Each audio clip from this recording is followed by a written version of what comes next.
on average, just in the United States, about 220 people die every single day from an opiate overdose. And by the time we finish this show, 8 to 10 people are going to die from an opiate overdose. If we get even one person, one viewer with this program that we might be able to help with some of the information that's shared on here, then it's all worth it.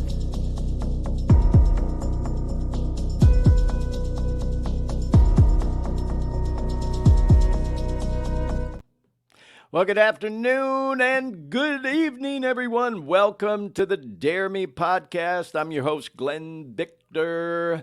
We're coming to you live from Sacramento, California, where it is 6 o'clock in the evening, and we're coming to you live also from Orlando, Florida, where it's 9 o'clock, and our old pal Dean Baker is live with us. Dean is running everything behind the scenes, and there he is. What's happening, Glenn? Dean? How are you, my man? Good evening, good Sunday night, Mother's Day. Yeah. Good. Everything's yes, good. Yes, sir. And yeah, right out of the gate, we want to say Happy Mother's Day to all the mothers and the moms out there. What if you've been called a mother before? What's that now? What if you've been called a mother before? Does that count? You know, it's somebody call me a mother. I was going to say, you know, it's so funny you say that, Dean, because I used to, you know, as you know, I DJ'd in a lot of bars and clubs over the years, and every time I would work on the weekend right before Mother's Day, which of course is always on a Sunday, I'd say exactly what you just alluded to. I want to say Happy Mother's Day to my boy Dan, because you a mother. You know what I mean? So and we've done the whole language issue. Yeah, so yeah. We put our fair one. Go ahead and say it. Don't spray it. Yeah. Well, hey, it is May 14th, 2023, and this is the 9th edition of the Dare Me podcast. Just blows my mind that we're at 9 editions into the show. I see we've already got some viewers that have jumped on to watch the live program, so welcome to y'all that are watching. Thank you for watching. Just want to remind y'all and, put it out there that you can join the conversation, and we'd love it if you did. You are more than welcome to join in on the chat. Dean will provide a link in a little bit later in the show that you can click on where we can bring you on camera and talk to you just like you see us right now. We also have a phone number we'll put out there a little later if you're not comfortable being on camera, where you can call in. And today we're going to be talking about some deep topics, so hopefully we might generate a little conversation with the show today. So what are we going to be talking about today? Yeah, we're going to be talking about this bizarre story, bro, but it's so timely. It's called the flesh-eating zombie drug that's taken over, streets across the country, and man, it's pretty deep. And you know what? We talked about this drug on this show a few weeks back, and now it's like really out of control. It's a drug that the street name is Trank, and the pharmaceutical name for it, I guess you'd call it, is xylazine, but they're calling it a flesh-eating zombie drug, and we're going to go into that in a little bit. We got some pretty freaking graphic pictures and a news story we're going to show, and then we're also going to talk about child custody and how it relates to addiction. Mother's Day is, of course, a day for celebrating mothers and our moms, and it's a wonderful thing. I'll also say, as I put out in a couple of reels I put out promoting this show today, this can be a very emotional day for some people. It's not always, roses and, wine and roses, as the saying goes. It can be a very emotional day for people for a variety of reasons. As it relates to this show, though, because we do talk about drugs and addiction, we're going to be talking about things like child custody due to drug use and how that's affected relationships between children and their mothers. This is a topic that, man, how can I say this? it hits very close to home with me, y'all. I'm having to be real careful how far I go with this. I was reminded today, I thought to myself, there's that one scene in that movie Scarface, if you've ever seen that with Pacino, where him and that cop, Mel, are in the room and Tony just shot one of his old partners, and the guy says to Tony, "Don't go too far, Tony." And that's kind of how I felt on this topic today. I got to respect, some relationships that I have and things to that nature and just not go too far.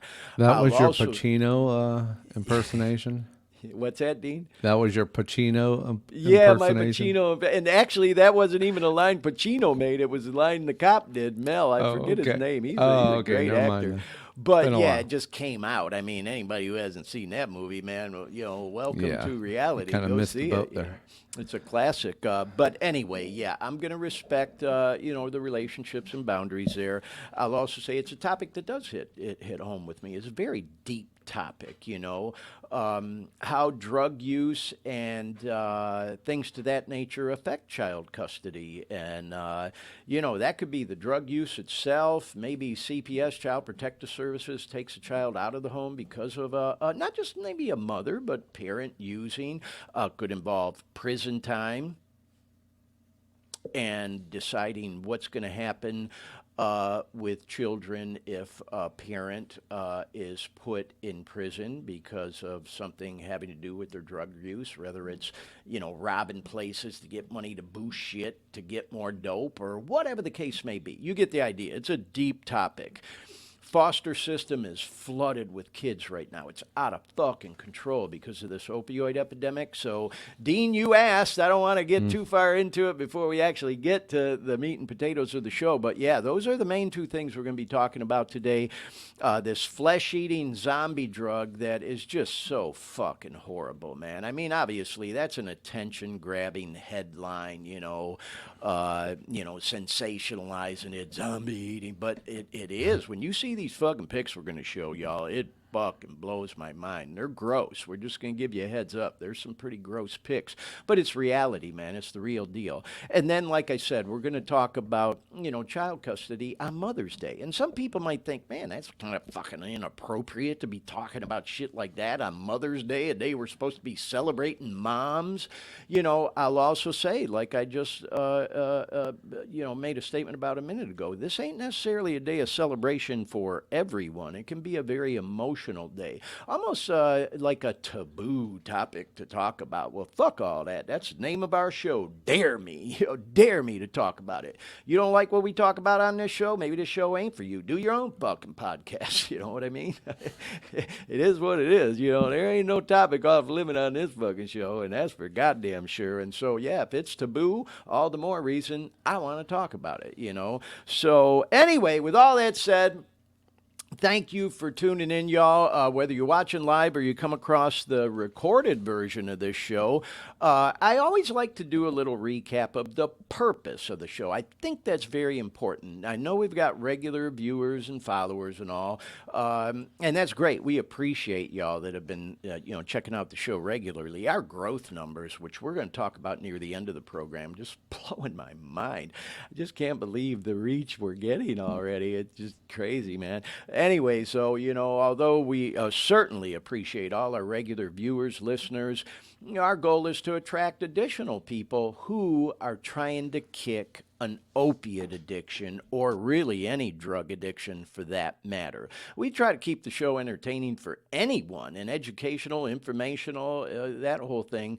The whole purpose of this show, though, was to try to get to anyone who may be looking to kick an opiate addiction, like I was. When I became hopelessly addicted to opiates, it all started when I broke my ankle and I was prescribed opioid medication.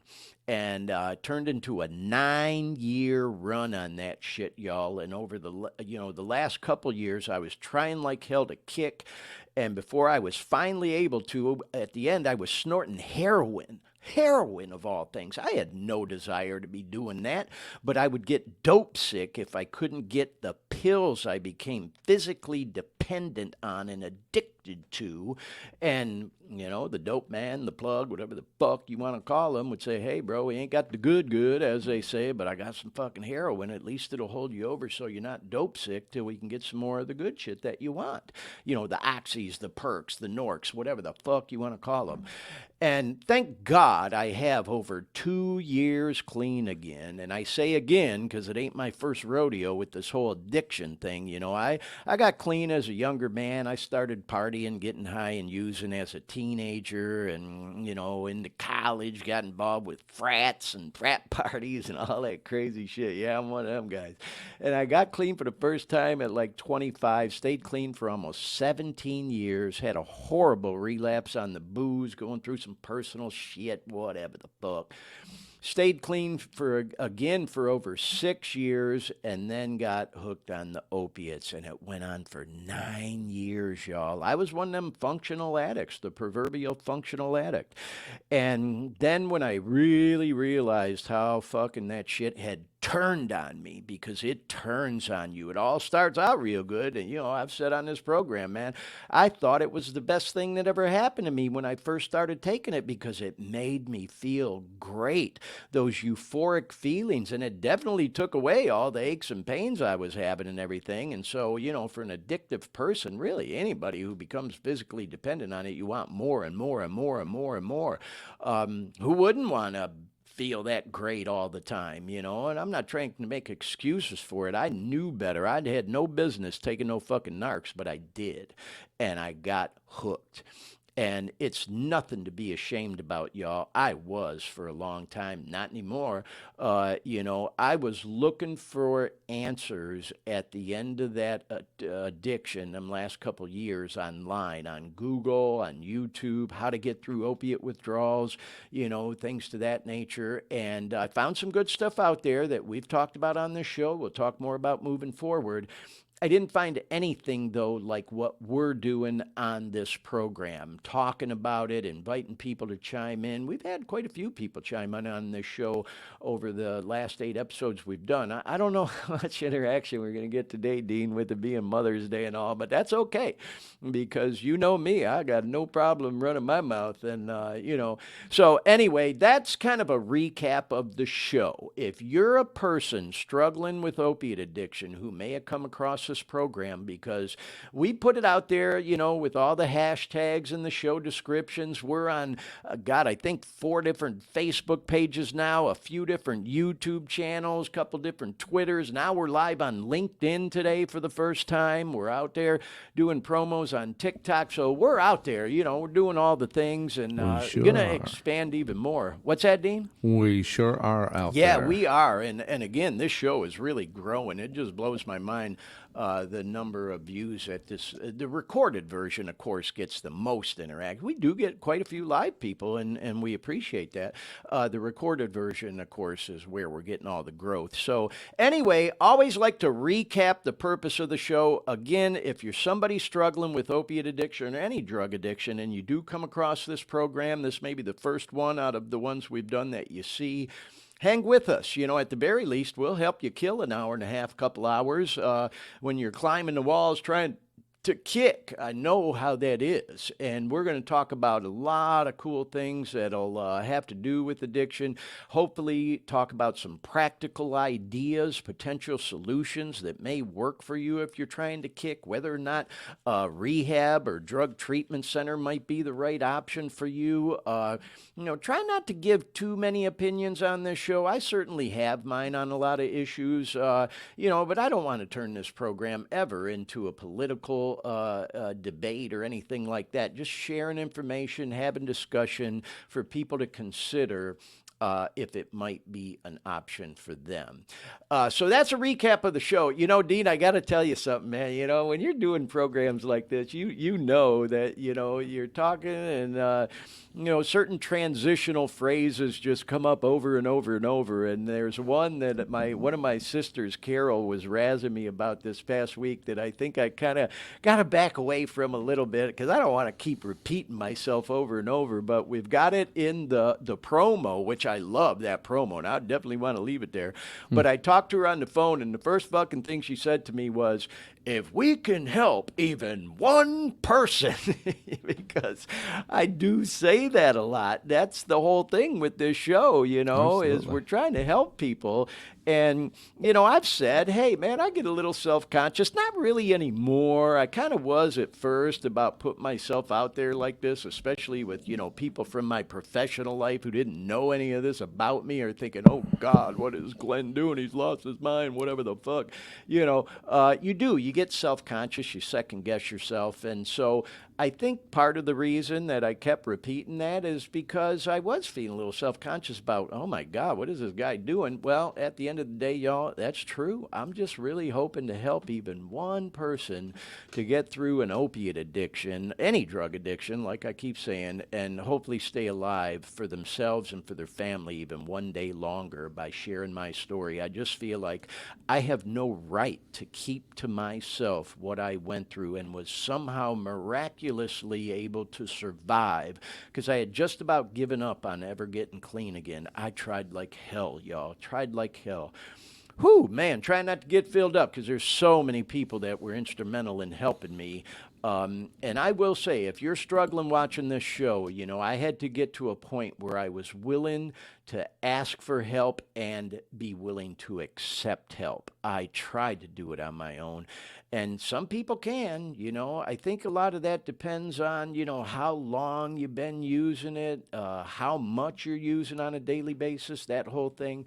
I'll also say, for me, I just don't think I could have ever done it without the help of the people who did help me that I've talked about a shit ton on this show and we'll talk more about as we go.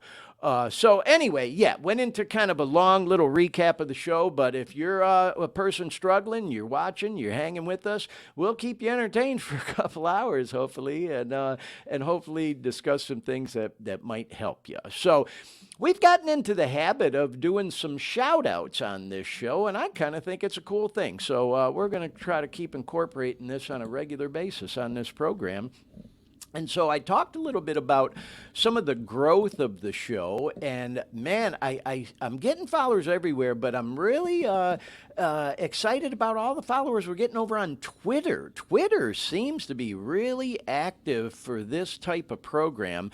So, Dean, I'll say again, every week I say, man, I send Dean a shit ton of stuff and pictures and videos and all kinds of stuff, and like I've said before, bro, if we can get to them all, great. If we don't even worry about it. No stress, no worries. But we spent You quite just a bit of time on prep today for today's show, and I think we got a pretty good handle on the ones I sent. So the first shout out is to a follower we have now on Twitter, and their handle is Secret Diary.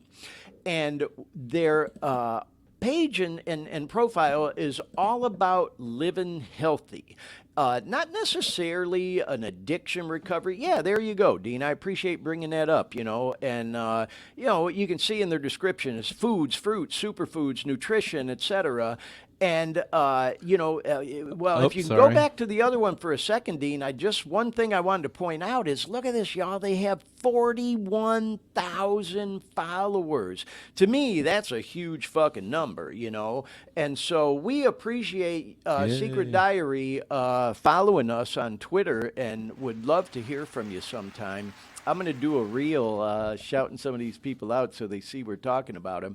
And then, yeah, the next one, Dean, not quite as many followers, but nonetheless, we're just grateful that Way of Sober is following us. They got over 1,000 people following them. And you can see, share your sober story with us all. It's that whole recovery out loud thing, that philosophy that I subscribe to with this program. And so, welcome, Way of Sober. Thanks for the follow on Twitter, and I followed you back. So there's a shout out there.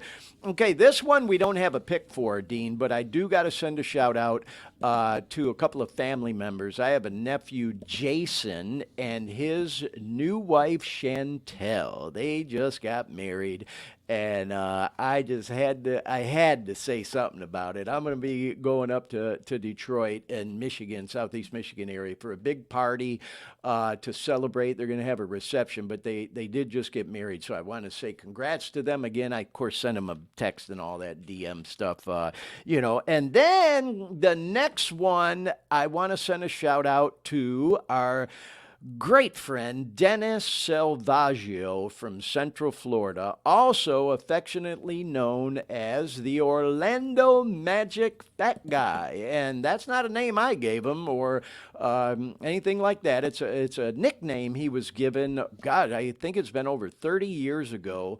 He is, in fact, the Orlando Magic's biggest fan and is, gotten notoriety literally across the country because of it. It really kind of took off for him with that whole persona back in like the early 90s when the Magic were really, hot with Shaq and then Penny and all that whole kind of thing going on. And I've talked about Dennis on this program several times. And both Dean and I had conversations with Dennis this past week. I spoke to him at length for a few times, and he is confirmed now as a guest on the show next week, Sunday. So be sure to tune in because it's going to be a great show. And we had a few pics of Dennis. Yeah, there's one of them. Dean, appreciate you bringing that up. That's kind of an older one, but there he is, man, up in the stands, and you can see a couple of fans are looking at him like, "What the hell?" And then there's a couple others too, but. Here he is actually out on the floor with his cape and all because, he'll tell the story in a video we're going to show in a minute, but you can see this is from the actual Orlando Magic's Twitter page, and they call him the Fat Guy, which again is a nickname he's embraced. I'll also say Dennis, when he's on the show, is going to talk to us a lot about this whole experience with the Magic, but fitness as well, because the dude has lost a lot of weight. He ain't the fat guy no more. I mean, that's his persona, but he lost 130 pounds and eats healthy and all that stuff now. So we're going to talk to him about that. And then Dennis is also a very accomplished photographer. And again, I don't want to, spend too much time talking all about him today because we're going to talk to him next week on the show. But I thought I'd mention that as well. And then, of course, in addition to all that, a lot of our friends in Central Florida know Dennis is also a criminal defense attorney and a damn good one. And he's been doing that for, God, over 30 plus whatever years it's been. And he's going to talk to us about his experiences with clients that got caught up in the drug trade and, the opiate thing and other drugs and all. So it's going to be a fascinating interview. And certainly, we've had some great guests on the show already, between my son G and Shebang and all that. Dennis definitely be our highest profile guest to date. So just thought we might spend a little bit more time on Dennis. So y'all, if you're a regular viewer or catch the recorded version of the show, a little tease for what's coming up next week. Do we have that video available, Dean? Yeah. My name's Dennis Salvaggio. I'm also known as the Fat Guy. I've been a season ticket holder since 1986. It was March 3rd of 1990, and we were playing who were then called the Washington Bullets. The game was tied, and we were going into overtime. And I kind of started just having fun with the people around me, saying, "Come on, get up, get up." And they put me up on the screen. And then the crowd started making more noise. Stuff came up, and they put stuff on the screen. They put me on the screen and said, "More stuff." And the next day, I was going to church. And my 15-year-old son was driving for the first time, so I let him drive, and I was looking at the newspaper. So the Sentinel staff had a poem about me that wasn't a very flattering poem. And he would say the fat guy went boom, boom right and boom, boom left. He put in the article that he wanted me to call him. I called him. We had lunch together, and he was wondering whether I was mad at him for the nickname. I told him no, and that's how it all began.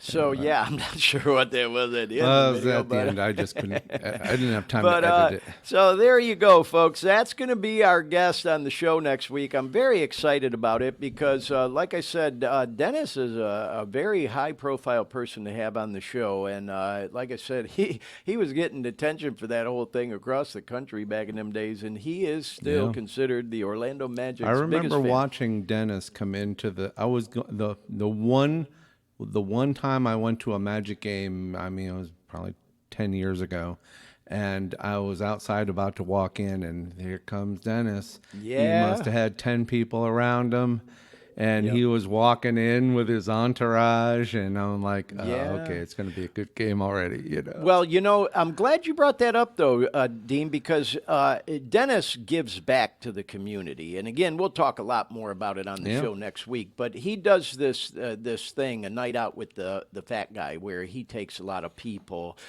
kids, whatever, to the games, and it's all paid for. He also, as you may recall, Dean, does that charity golf tournament. He hasn't done it for a couple of years because of the COVID thing, but he is going to do it again. He's bringing it back this year in October. I'll be flying to Central Florida to participate. So, Dean, I got a spot on my foursome for you. I know you've been out to his tournament before, so we'll have some fun out there.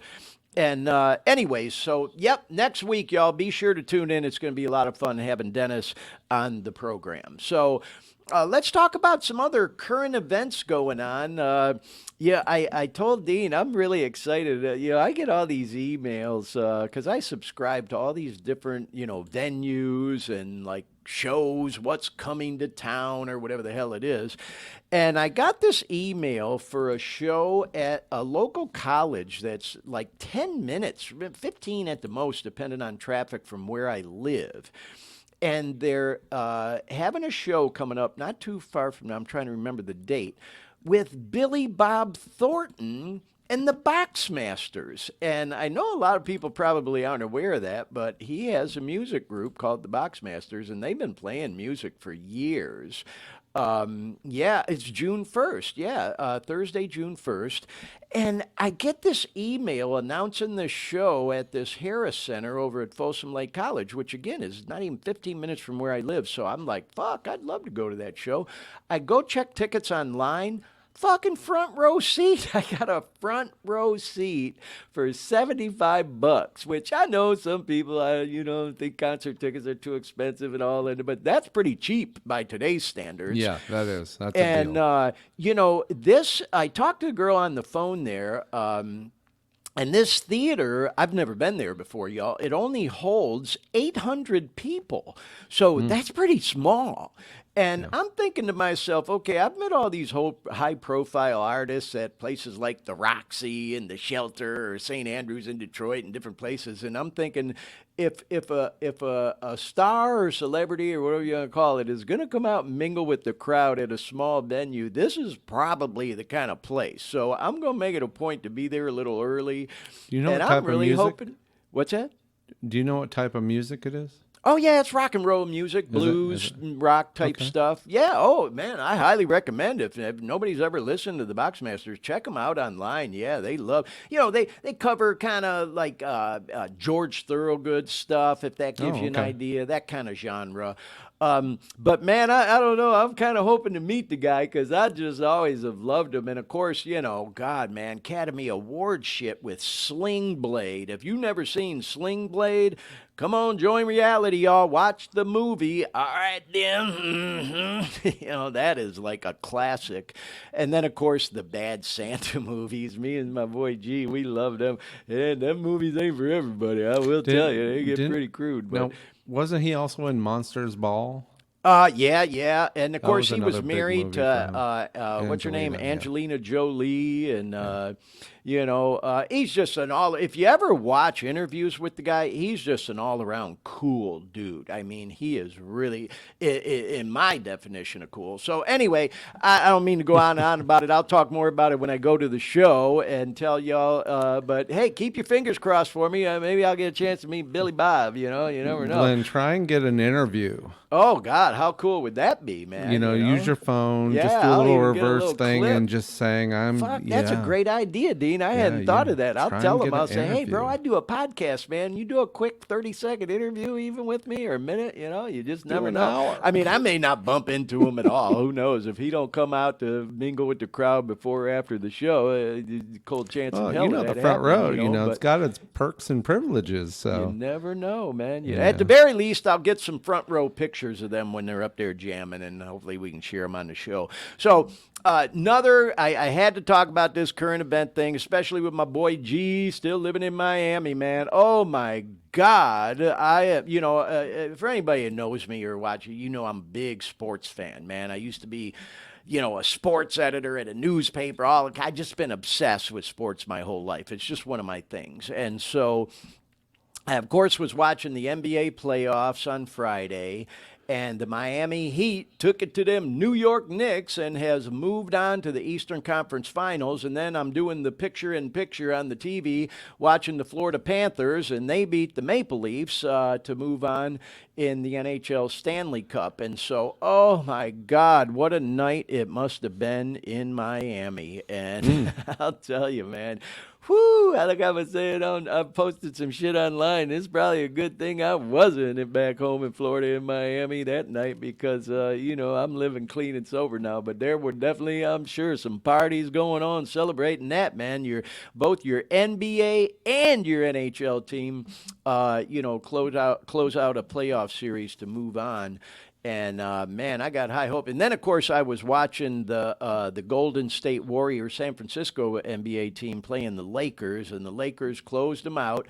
It was a fun series to watch. The Warriors definitely had an exciting season. It was the matchup with LeBron and Steph Curry, and LeBron got the upper hand this time. And hey, man, I was telling my boy, G Money, it'd be interesting to see if LeBron and the Lakers end up playing the Heat in the finals. Wouldn't that be funny, man? LeBron going back to Miami, to South Beach, as he said, in a final, but now being with the Lakers. So anyway, had to do just a little blurb about that, man. Congrats to all I know we have people down in South Florida and Miami area that, follow the program. So congrats to y'all on, the team victories there on Friday. So anyway, let's move on. I do want to talk a little bit now about last week's show and do a little bit of a recap because, man, we definitely pushing some buttons, y'all. I've been talking about, that we're getting attention. And not only are we getting attention from viewers and followers, we're getting attention from some of these platforms we're on. So if you watched last week's program and you know what we discussed, the topic was, and the name of the show was Opiates and Suicide. Now, talk about a taboo topic that, seems to have this stigma attached to it. I get it. Who the fuck wants to talk about suicide? It's not a fun topic, but the fact of the matter is, it's a reality, man. Not to go too deep into what we talked about last week, but the numbers show on average in the United States alone, about 130 people die every single day from suicide. So if that's a topic that, is of interest to you, I highly encourage you to go back and watch episode 8 of the program. We talked a lot about it. The point I'm making, though, is you put a word out there on social media or the internet like suicide, it gets attention real fast. And I was actually quite happy to see that YouTube did this. And you see, they put a little banner right under our program. Yeah, not we long didn't put after that. we had gone on. You can see it was less than 24 hours after, and it may have been up there before that. That's just when I noticed it. 22 hours after the show, they have a banner, talk to somebody today, 988 Suicide and Crisis Lifeline, and they even got a button you can click to call right through. So I was telling Dean, him and I were talking about this before the show. If you remember, Dean, I was wondering if this was just something that was AI generated or if an actual person saw that on YouTube and decided to put that banner up, I you put know. this up soon. And is this what you want to talk about? Well, I This mean, one? we Yeah. can go back Okay. to the other picture and then come back to this because I did want to Okay. get your take on this, you know, and Yeah. what we talked about. Do Sorry. you think that an actual person saw our show title and said, oh, we better put that on there? Or is that something that algorithms pick up and they automatically put a banner like that? What do you think? Well, they definitely can look for a word, and obviously the operative word is suicide, and that's a touchy subject, obviously, Yeah. because nobody wants to put something out there that assists people in the thing we don't want them to do. Yes. But the second you put something out there, it's unfortunate that that this needs to happen. But hey, this is great. This. I've been thinking about this since you asked me the first time, and this is likely a bot. But the problem is that when it flagged, I don't know if the original message to you was a flag. Well, This is the actually, after effect. I don't know which came first, but let's go ahead and go to the next picture so we can talk about it, Dean, and then we can, pick up where you left off there.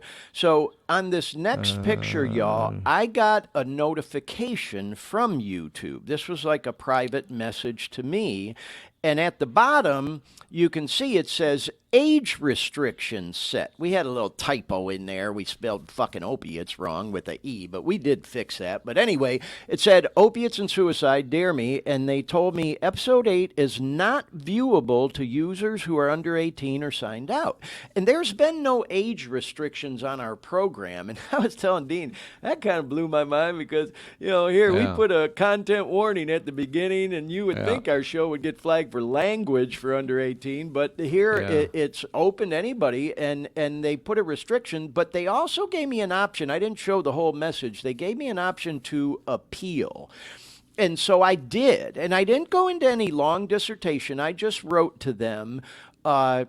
This particular podcast was all about suicide prevention, so I do not think an age restriction is warranted.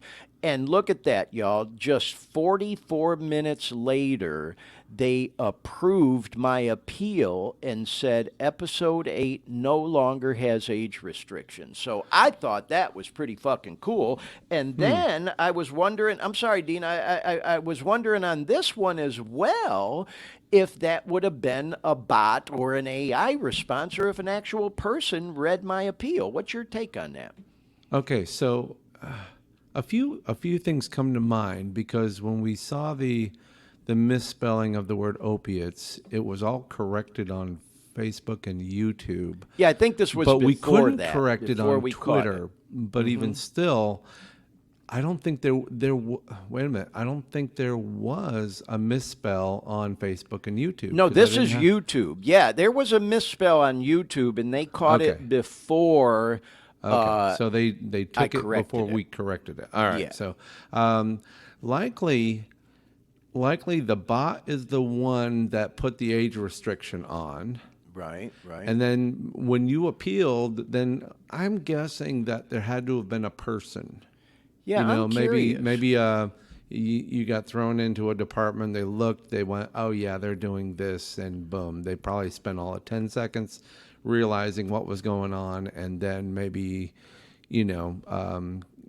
granted the appeal, because it almost seems like it was outside of a bot's. Well, and it happened pretty quick. I thought yeah. 44 minutes was kind of a short period of time. But YouTube is a pretty big company, and they might have, a yeah, they have a lot of people working there, that's for sure. Yeah, they might have a pretty big department that handles appeals and things Well, like that. all So, that I don't being know. said, Dean, you had mentioned one of your colleagues that you work with there, who you've shared with me a few times, is I don't know if it's the right term, but almost like a social media expert who has colleagues at work right at Facebook that he talks to on the daily. And you were Yeah. telling me that when you shared with him, we got this kind of attention. He was kind of impressed by it that we were getting Yes. that kind of Yes. attention It's already. like, Eh? wow, okay, that happened.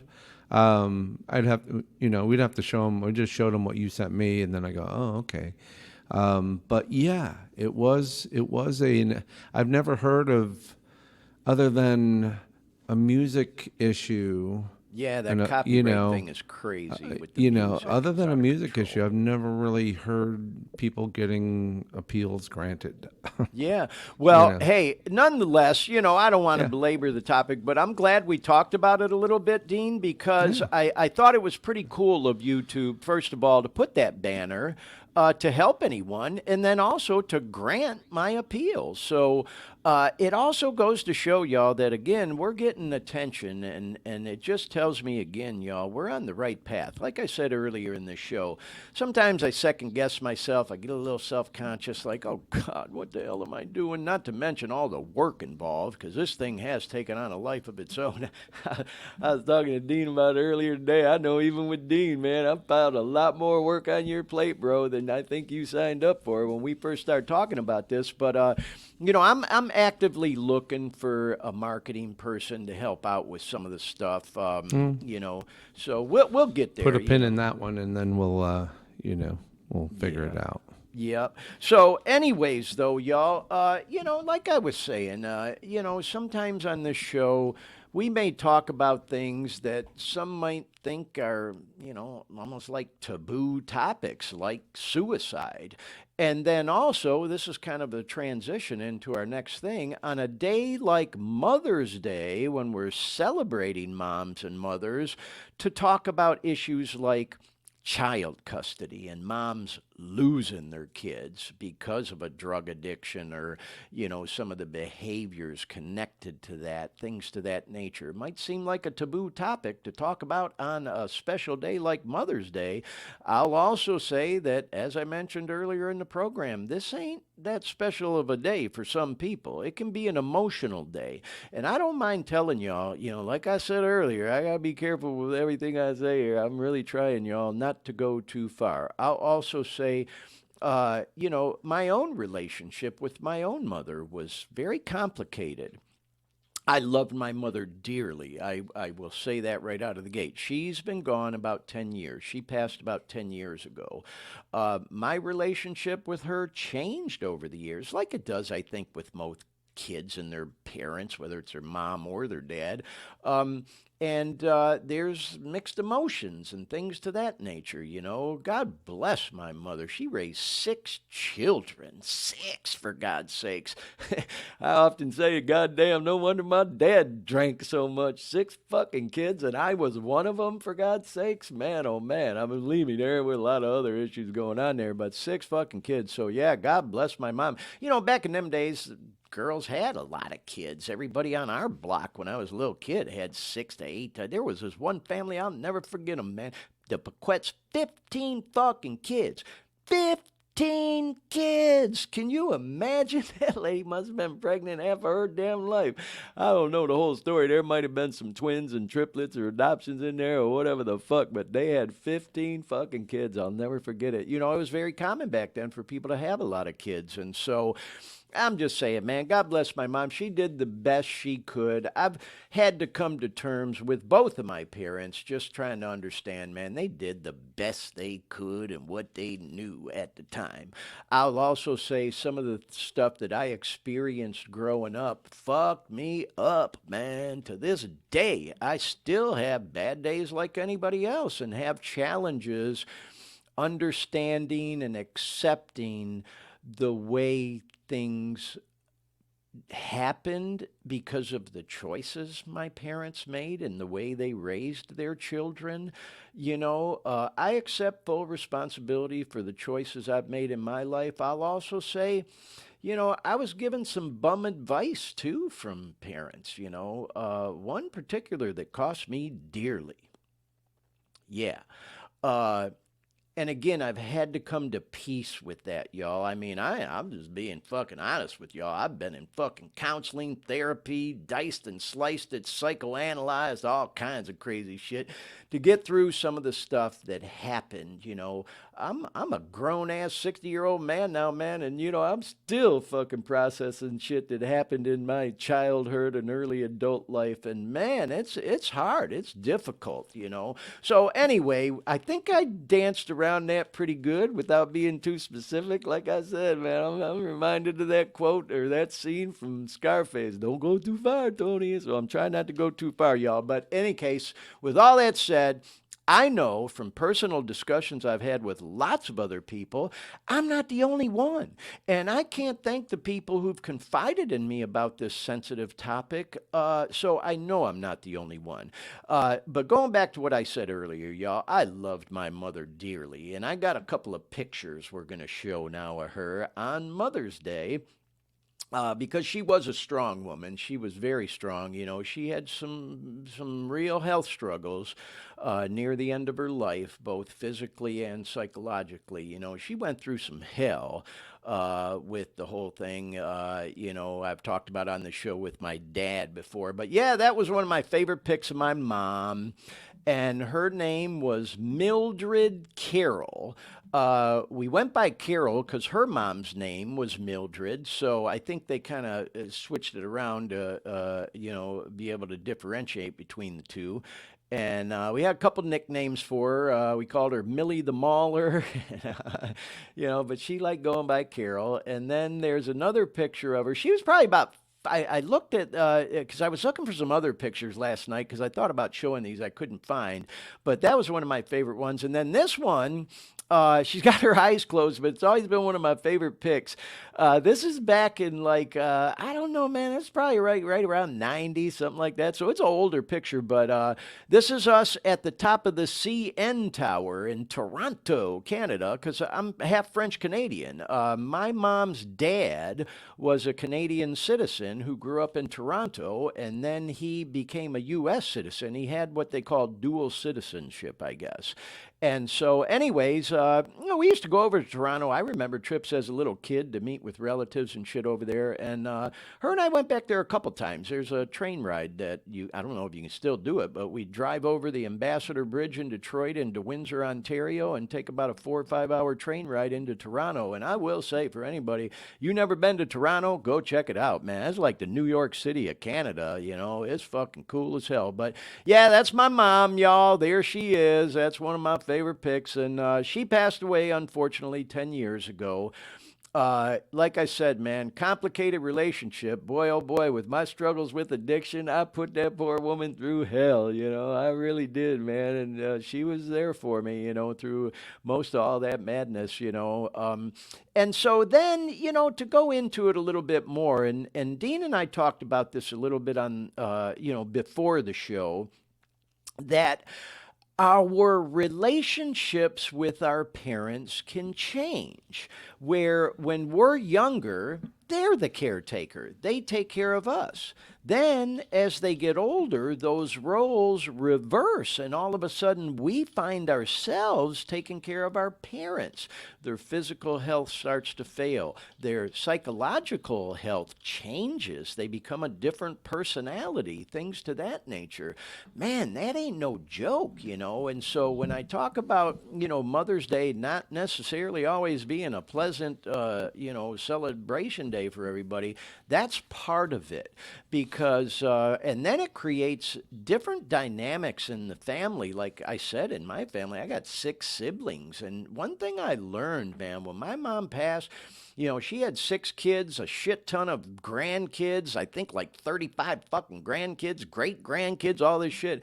And you kind of don't realize it sometimes till after a person passes that they have very different and unique relationships with every single person.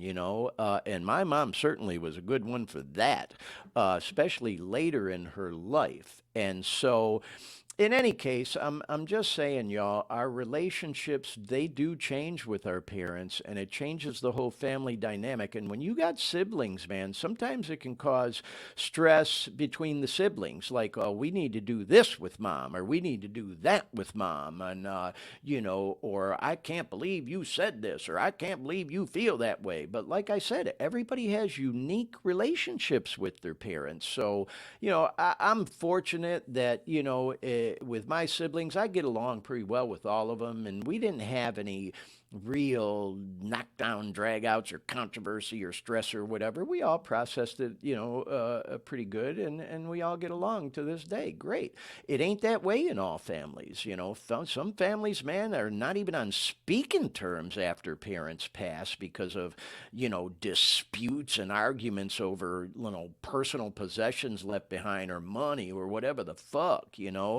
And, Dean, I don't mean to, get too deep into your own personal business, but, we talked about it a little bit. I know, and bro, of course, my feelings go out. I know your mom passed not long ago, and I remember, Yes. you confided in me. I remember we were having lunch. We talked about that sub shop over there on Silver Star, Mama B's, man, in Orlando, Yep. boy. Mama I'll tell Mia's. you, It was used to Mama love Mia's. going to lunch with Dean there. They had the best subs in town. But anyway, you confided in me there on a couple of occasions about some of the challenges you were going through because your mom, kind of similar to me, back in Massachusetts, and I was in Florida, and my Mm-hmm. mom in Michigan, and I had siblings up there. I think you had a sibling in Massachusetts, and it was just a Mm-hmm. real challenge for you, wasn't it? Yeah. Yeah. So like, my mom was 81, 82 when she had a slip and fall, broke her hip, Right. and that really slowed her down. Just, you know. The second she wasn't getting out as much, and Right, my right. brother was seeing after her daily needs. She was in a wheelchair for a little bit, but then a walker, and then she started getting around a little bit better, but she was just not recuperating. Dementia we knew was kind of happening. Right, right. In her mid late 70s, and then so the second she stopped really getting out and socializing, that was the kind of the downhill slide. Mm-hmm. And then of course the next stage was, well, do we, she's not going doing rehab, so she's not getting any better. So now it's like, well, assisted living seemed to be the Yeah. next thing. So Yep.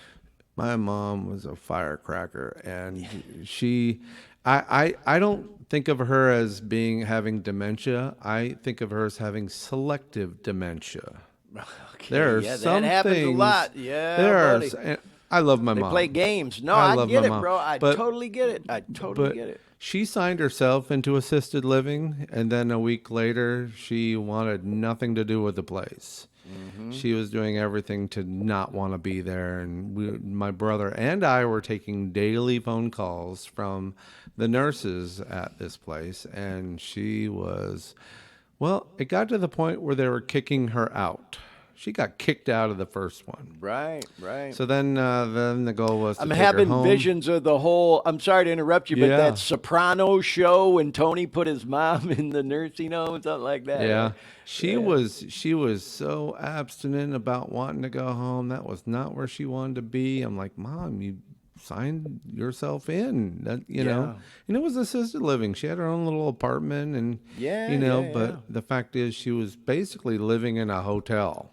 That's the Yeah. way Oh, it they're was. nice It places. Yeah. wasn't a hospital. It was like a hotel that everybody was walking around in walkers and wheelchairs. Mm-hmm. But the dimension took away the reasoning Yeah. behind where she wanted to be, and so we were having challenges. We brought her home. She was home for a couple of years. We had people pop in, and Yep. then COVID hit.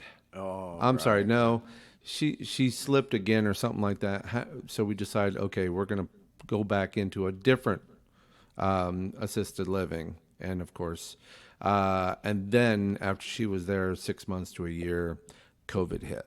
And she didn't die of COVID. Funny thing, she did not get COVID.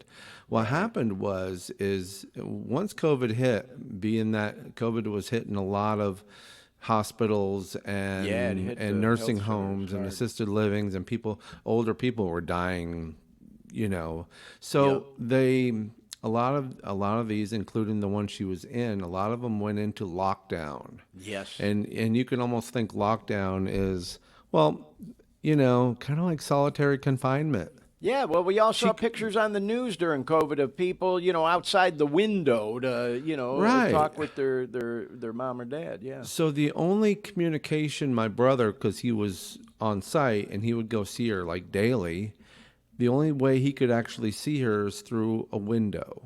Yep. Yep. And with somebody with dementia, that's kind of, she Out of needs it. that contact. And Mm-hmm. she would have been fine. She'd probably still be alive today if they didn't stick her in solitary confinement. Now, that's Yeah. the equivalent of, well, you're staying in a hotel and they say you got to stay in your room. We'll bring you food, we'll shove it under the door, Yep. and the woman was, I mean, she was strong, she was healthy, other than the dementia. She was healthy. Yeah, well, Dean, I can't thank you enough for sharing that story, man. And it's a prime example of what I was saying, how the dynamics of that mother-sibling relationship changes. And Oh I yeah, didn't mean to bring it up. It just kind yeah, of came up. But boy, now that I'm thinking about it, that Tony Soprano, dynamic with his mom in that show, Sopranos, wow, how real is that, man? They did a great job. I think that's part of the reason that show was so successful is they did such a great job with that dynamic of the battle a sibling goes through when their mom gets that way later in life. yeah. And, like you said, my mom was the same way, Dean. Firecracker, man. When she Right. was younger, she was my running buddy, my road dog, man. We used to do shit, go to Yep. ball games and concerts and, Yep. all kinds of shit. We'd take road trips. And then when she got older, and her psychological health and physical health just wasn't there anymore. Her whole Right. personality changed, man. Right. And boy, did I miss that person from when she was a younger firecracker. And it Well, caused just tension and problems, not just with me, but my siblings. It's tough, just to man. kind of there's obviously an ending, but Yeah, yeah. with my mom during the lockdown lasted for her about 4 months. At about 3 months, she stopped eating. She had no Yeah. desire to live. And then by the time I flew up and saw her, which when you don't eat, and she was losing weight like crazy, and of course your vitals start going downhill and the body starts shutting down. By the time I actually got to see her, and unfortunately, it was. I go up there, and of course, she's now in a hospital room in hospice, and they made me wear a full body suit with a. Remember what was that? Dustin Hoffman movie, the pandemic movie. They made me wear the entire Oh, yeah, garb. yeah, yeah. Yeah, they Oh, made me wear like virus or whatever the hell. yeah, Yeah. well, whatever. But they made me wear this whole thing that you couldn't see my face. So I'm That going probably there to see freaked my her out more mom. than just the And pandemic. Yeah. and it's it's 4 or 5 months into the pandemic, so everybody's freaking out. And you know what? She was barely coherent. She probably thought I was an alien for all she knew. Yeah, that's what But I'm my saying. That brother and probably I are freaked in her there out. and we're with her and we're saying our goodbyes and we're letting her know it's okay. It's Right. okay. You've done your best.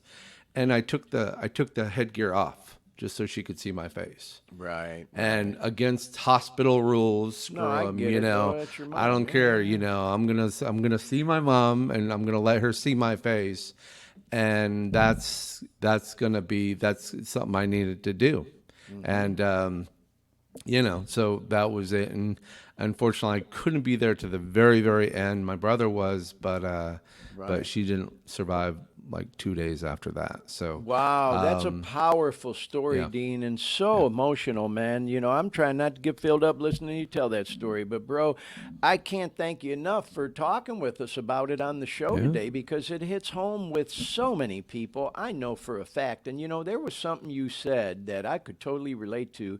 You said that, you know, and I'm paraphrasing here, near the end there, your mom was like ready to go.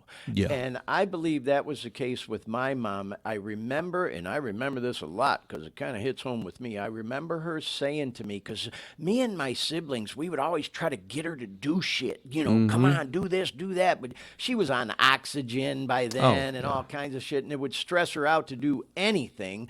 And she once told me, she goes, Glenn, when you get older like I am, you just get tired.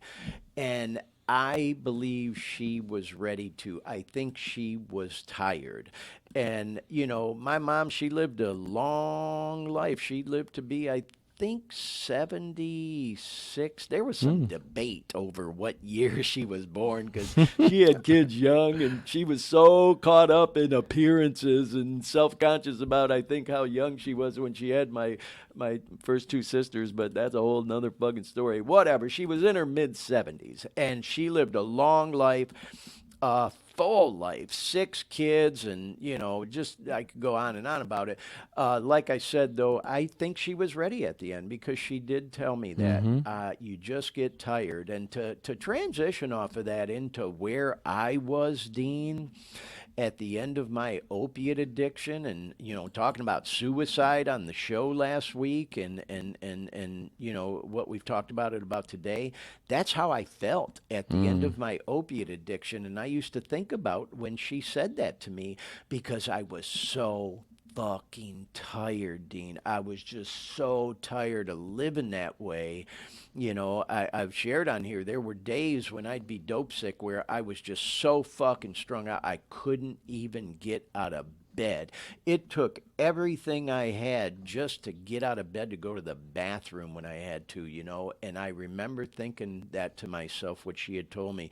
You get older, you just get tired. And I thought to myself, man, maybe I'm Mm-hmm. at that age. I'm just so fucking tired. I was ready to check out, you know. And somehow, miraculously, again, I found it in me to rebound from that. And I remember thinking to myself, all right, I've lived this full life. I've had these careers. Our kids are grown. I've, you know, had a couple of marriages. Now I'm going to give it one more time, man, to go out there another 20 years. Hopefully I'll last, you know.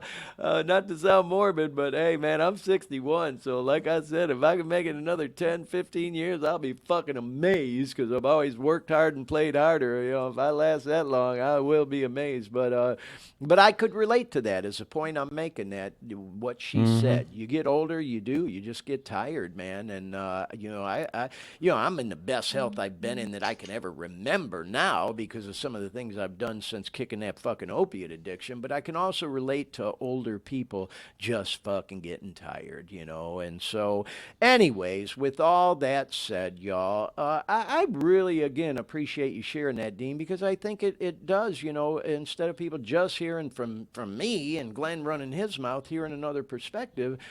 We're not the only ones, Dean. All kids go through this with their parents and their moms, you know, being Mother's Day later in life. And there Mm-hmm. is that transition in the relationship, and it can be a challenge sometimes, man, because they take care of us when we're younger, and now all of a sudden, you know, we're taking care of them when they get older. You know, we go from being the ones in diapers to them being in diapers when they get older. You know, I've said, man, God, I hope I don't fucking ever become a burden to my children, man. I hope, you know, maybe I just go suddenly wake up one day and have a fucking heart attack and fall right back on the pillow, you know, or something like that, you know, because I don't want to become a burden to my children or anybody for that matter. And I damn sure hope I don't ever become a fucking Ken or a Karen. And I don't mean disrespect by using them names, but those are the names people use. I do not want to be that crotchety old fucking miserable old man, I try to be in a pretty good mood most of the time, be happy, joyous, and free, laughing and joking. I don't want to become a dick like so many people do late in life, and man, unfortunately, that is what happens sometimes, with parent and child dynamics in the relationship. So, anyway, with all that said, we do still want to say Happy Mother's Day to all the moms out there. And God bless everyone that has these wonderful relationships with their parents. And that's another thing. It can be a challenge because everybody, and I get it. I'm not criticizing it. Everybody posts all these pictures on social media. Here's me and my mom, or me and my heavenly mom, or whatever the fuck. And oh God, we loved her. And that's wonderful.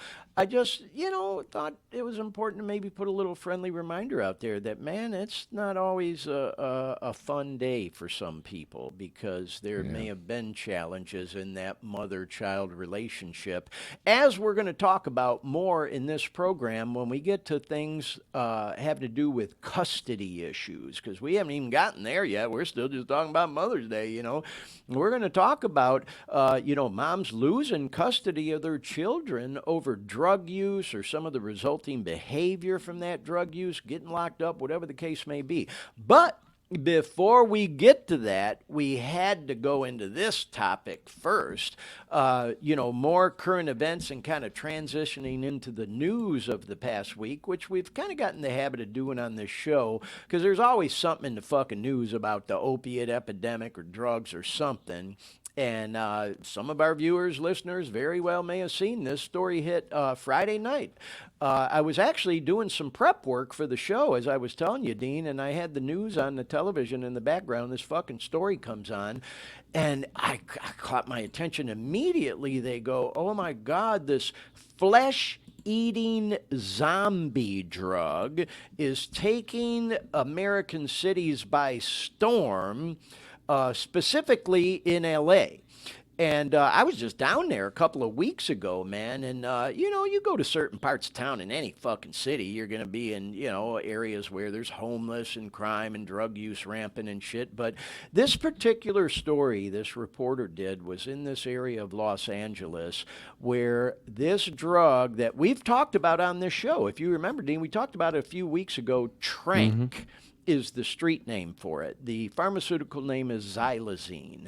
It's not. It's a horse tranquilizer, and not even illegal in most states. I know they made it illegal in Florida. I'm not completely up to date, being honest with y'all, what the legal status of it is in other states. But nonetheless, this drug is being mixed with fentanyl and heroin and God only knows what else now to increase the high that people get from it. Of course, intensifying their addiction. And the drug dealers, they don't give a fuck, whatever keeps people coming back, spending money, buying more. And they're cutting it with this trank shit. And now what's happened is people who are IV users and injecting this shit, when the trank or the xylazine is mixed with fentanyl or whatever else, it's resulting in these body sores and literally eating their flesh eating fucking zombie drug is what they call it. And Dean, I sent you some pictures that I thought we might show, and then we do have a video. We're going to actually show that news report I was referring to, but I don't know which one you want to bring up first. Do you have that description of Trank, and then maybe we'll show the pictures because. It's definitely just, man, another example of how far-reaching this opioid epidemic has gotten. That looks like the one, Dean, if you want to bring that up. There you go. Also known as Trank or Trank dope on the street, xylazine has become increasingly present in the illicit drug supply. And again, I don't want to sit here and read to y'all, but you see what it says, in its powdered form. They're mixing it with fentanyl, counterfeit pills, and God only knows what else. So prepare yourself, y'all. I'm just giving you a fair warning and a heads up. These next couple photos are not pretty. They're probably going to fucking gross you out, but we're going to show them nonetheless. By the way, we want to say hi to Kelly, who just chimed in the chat. Welcome to the Hi, show, Kelly. Kelly. Yeah, I see we've still got some viewers watching live too. Y'all are Yeah. welcome to chime in if you like or not. But welcome to the show, Kelly. You came in at a weird time there, girl, because we're about to Yeah. show some fucking gross All pictures. right. This flesh-eating zombie drug, and what You is want to play the happening. video next, or you want to? Well, let's show the pictures to kind Okay. of walk people into it. Yeah, yeah. Here you go. Yeah, there you go. This is what is Yowza. happening, y'all. And as it says, xylene-induced skin ulcers in a person who injects. And then this is fucking disgusting, y'all. But this is what's happening. And then there was another one too, Dean. They'll Yep, show these let me again in find the it. video we're about to play.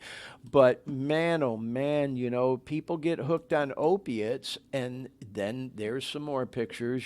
Skin rotting drug trank infiltrates big cities, zombifying bodies. Now, that's one from the Post. You can see the New York Post, they like to sensationalize and all, but this is the deal, y'all. So it ain't just LA, it's big cities all over the country, New York, LA, wherever the fuck in between.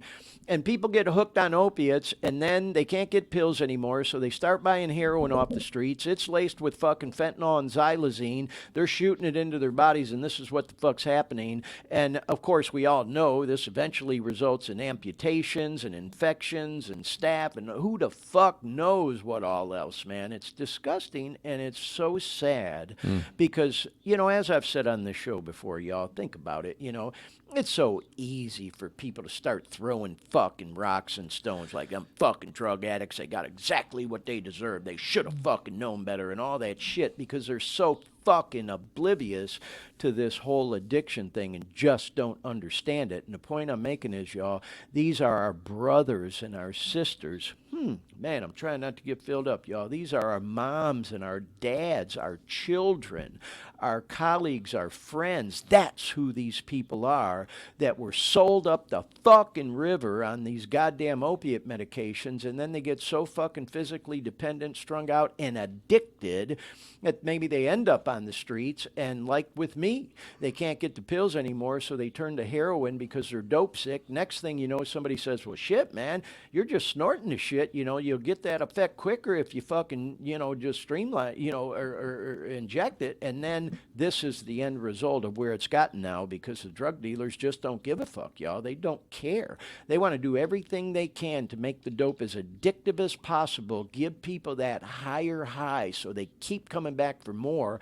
And now this is what the fuck's going on. So anyways, Dean, if you have the video ready, let's go ahead and show it, and then I'll talk to y'all again in a second. Watch the LA Sheriff's officials have launched a new program to track the so-called flesh-eating zombie drug. It's called xylazine. The animal tranquilizer has been increasingly showing up in local street drug supplies.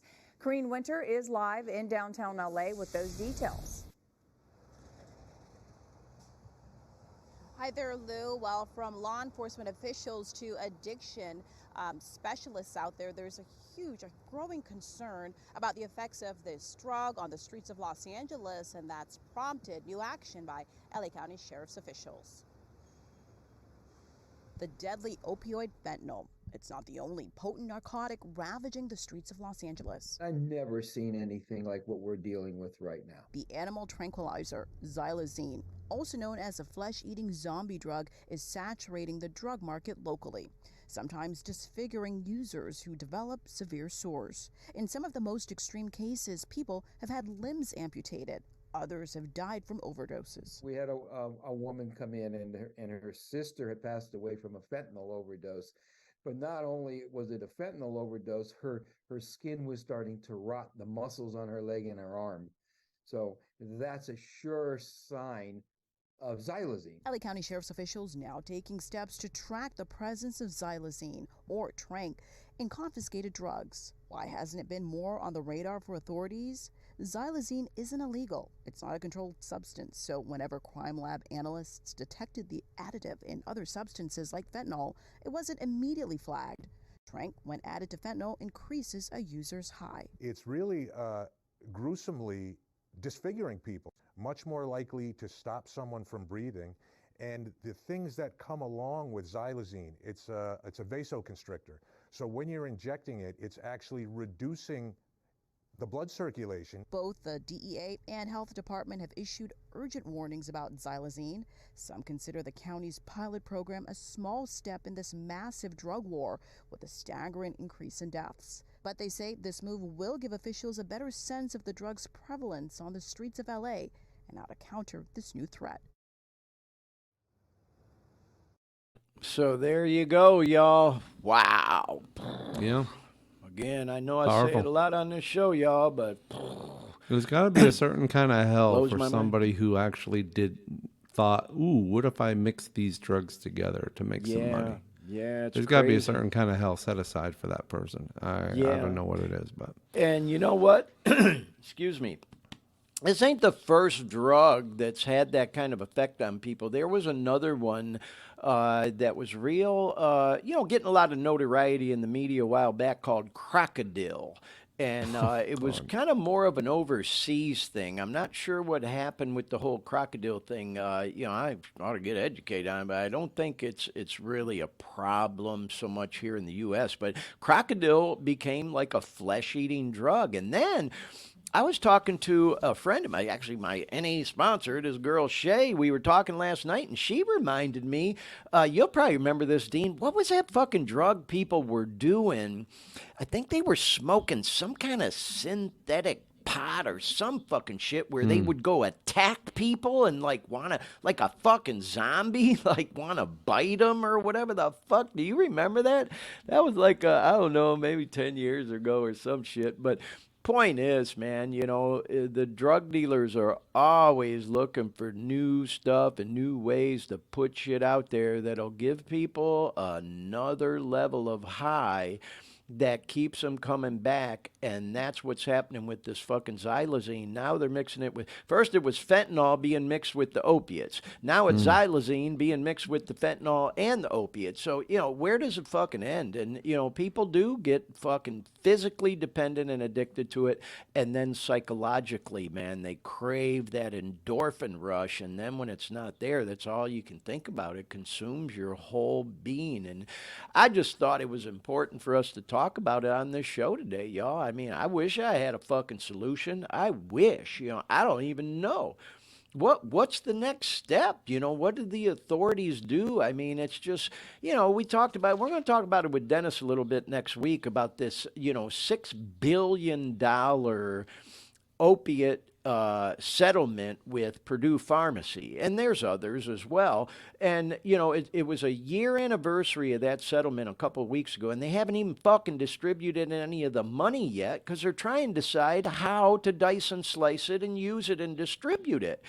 And when I see a story like that on the fucking news and they're sitting on 6 billion, I'm thinking to myself, what the fuck, y'all? Come on, let's fucking do something, and they're debating whether or not, it should be used more for enforcement, making it, more strict for people busted, locking them up and all that shit, trying to create a deterrent, or, putting it into the prevention side, educating young people, kids about the dangers, or treatment of people who are hooked. And obviously, y'all, we need to come to some kind of fucking compromise in the middle, and some needs to probably be distributed to all three of them topics, plus whatever else I'm not fucking thinking of. Remember, Dean, we talked on this show about up in Seattle, they're giving fucking $300 gift cards to people who test drug-free every week.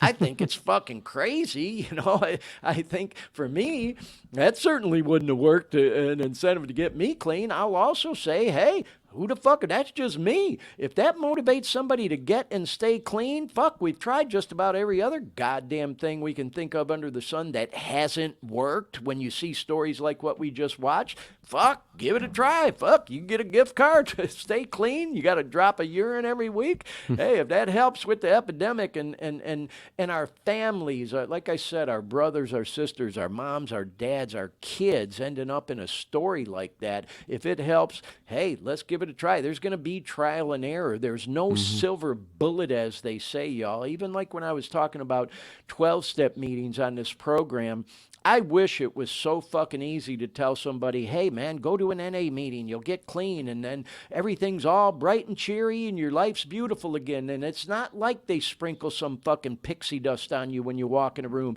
I wish it was that easy. It's not. You got to dig deep, man, and there needs to be support out there for, these different programs and the people that we're talking about because man, watching that story, it fucking breaks my heart. And by the way, all credit where credit's due. Props to KTLA down in LA and the reporter that did that story did a great job, I think, on shedding light on the topic. There were, as we saw in there, people who literally looked like zombies, just fucking staggering, barely standing up, wobbling on that shit. And then the gross pictures we showed of what's happening to people's bodies. So, yeah, man, this is the extent that it's gotten to.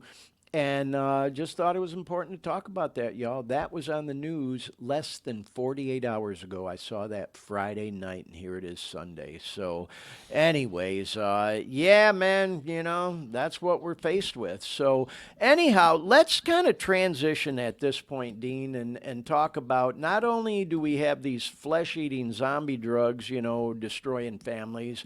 We also have just the opioid epidemic as a whole, destroying families, or certainly changing the dynamics of relationships between parents and their children, and more specifically, moms and mothers. It is Mother's Day.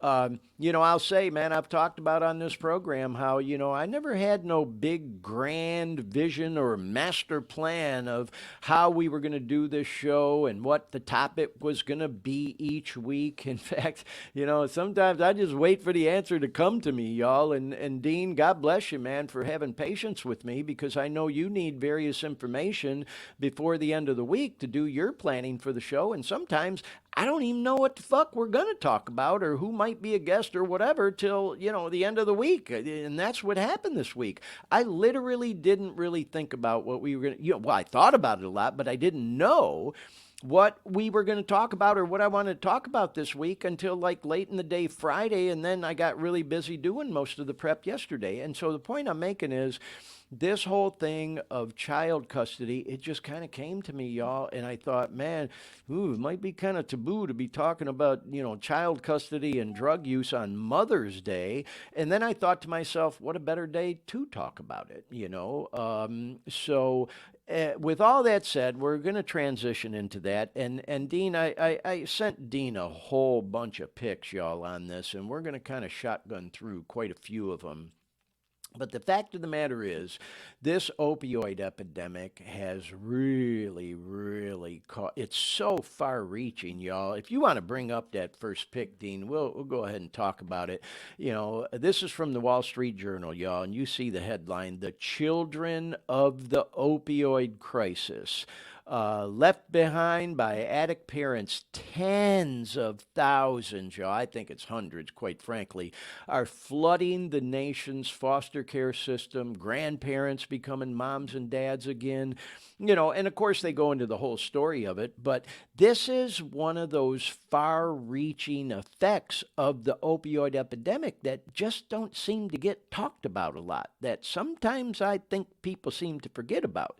The focus is often on the addict. So, Dean, if you want to go to that next pick, I think it sheds light on this a little bit more. I did some research on this, y'all. Once the idea for this topic on the show came, boy, I didn't have no trouble finding information about it out there. And, this particular article, again, treating the opioid epidemic as a children's health crisis. Oh, I'm not sure what that was, but surprise, surprise, keeping me on my toes, right, Dean? But, you wouldn't think of it. You think of the opioid epidemic as, adult people using, pain meds that get addicted or hooked or whatever. And then, everything else we've heard about it. It also has affected our kids. It's a children's health crisis. And it goes on to talk about it in this article. And so, Dean, if you go to the next one, it, I think, takes this to another level with some of the information in this next article that I found online talking about it. Yeah, this is from the Guardian Recovery Network, and they have some stats in here, y'all, in the second paragraph from 2015, which are obviously a little dated. It's much worse than that right now. What I did find that was really interesting in this article is down near the bottom. It says, "How did we get here?" You know, drugs have always driven children into the foster care system, but as it says, but the country hasn't experienced anything quite this significant since the crack epidemic in the 80s.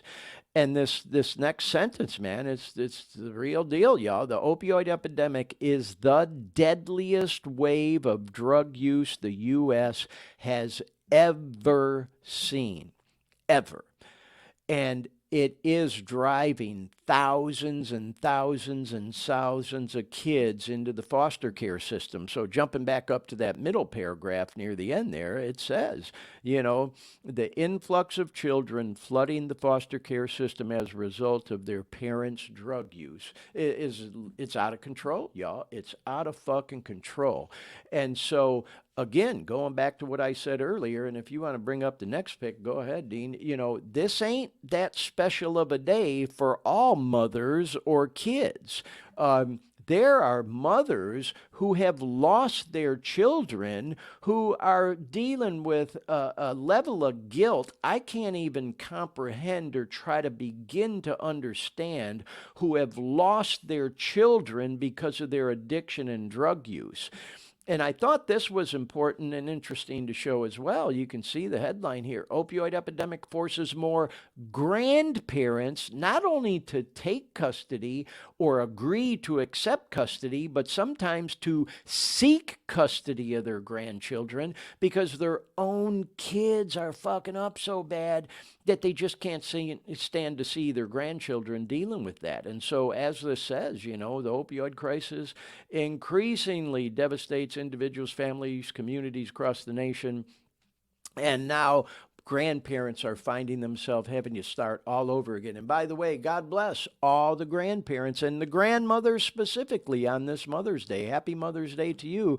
And thank you so much for all the grandparents out there that have agreed to or sought custody of their grandkids to keep them safe, whether it be physically or mentally as well, because, you know, that shit fucks with us psychologically too, y'all. That fucking stigma of mental health is so fucked up. And when a kid is dealing with a parent who's addicted to opiates or anything else for that matter, growing up in a household like that, it is very unhealthy mentally. You know, I think back, you know, again to my childhood, and oh my God, the fucking abuse. You know, I'm one of them people, I'm so blessed. There was never any sexual abuse that went on in my household that I'm aware of. You know, I don't think there ever was. I certainly don't.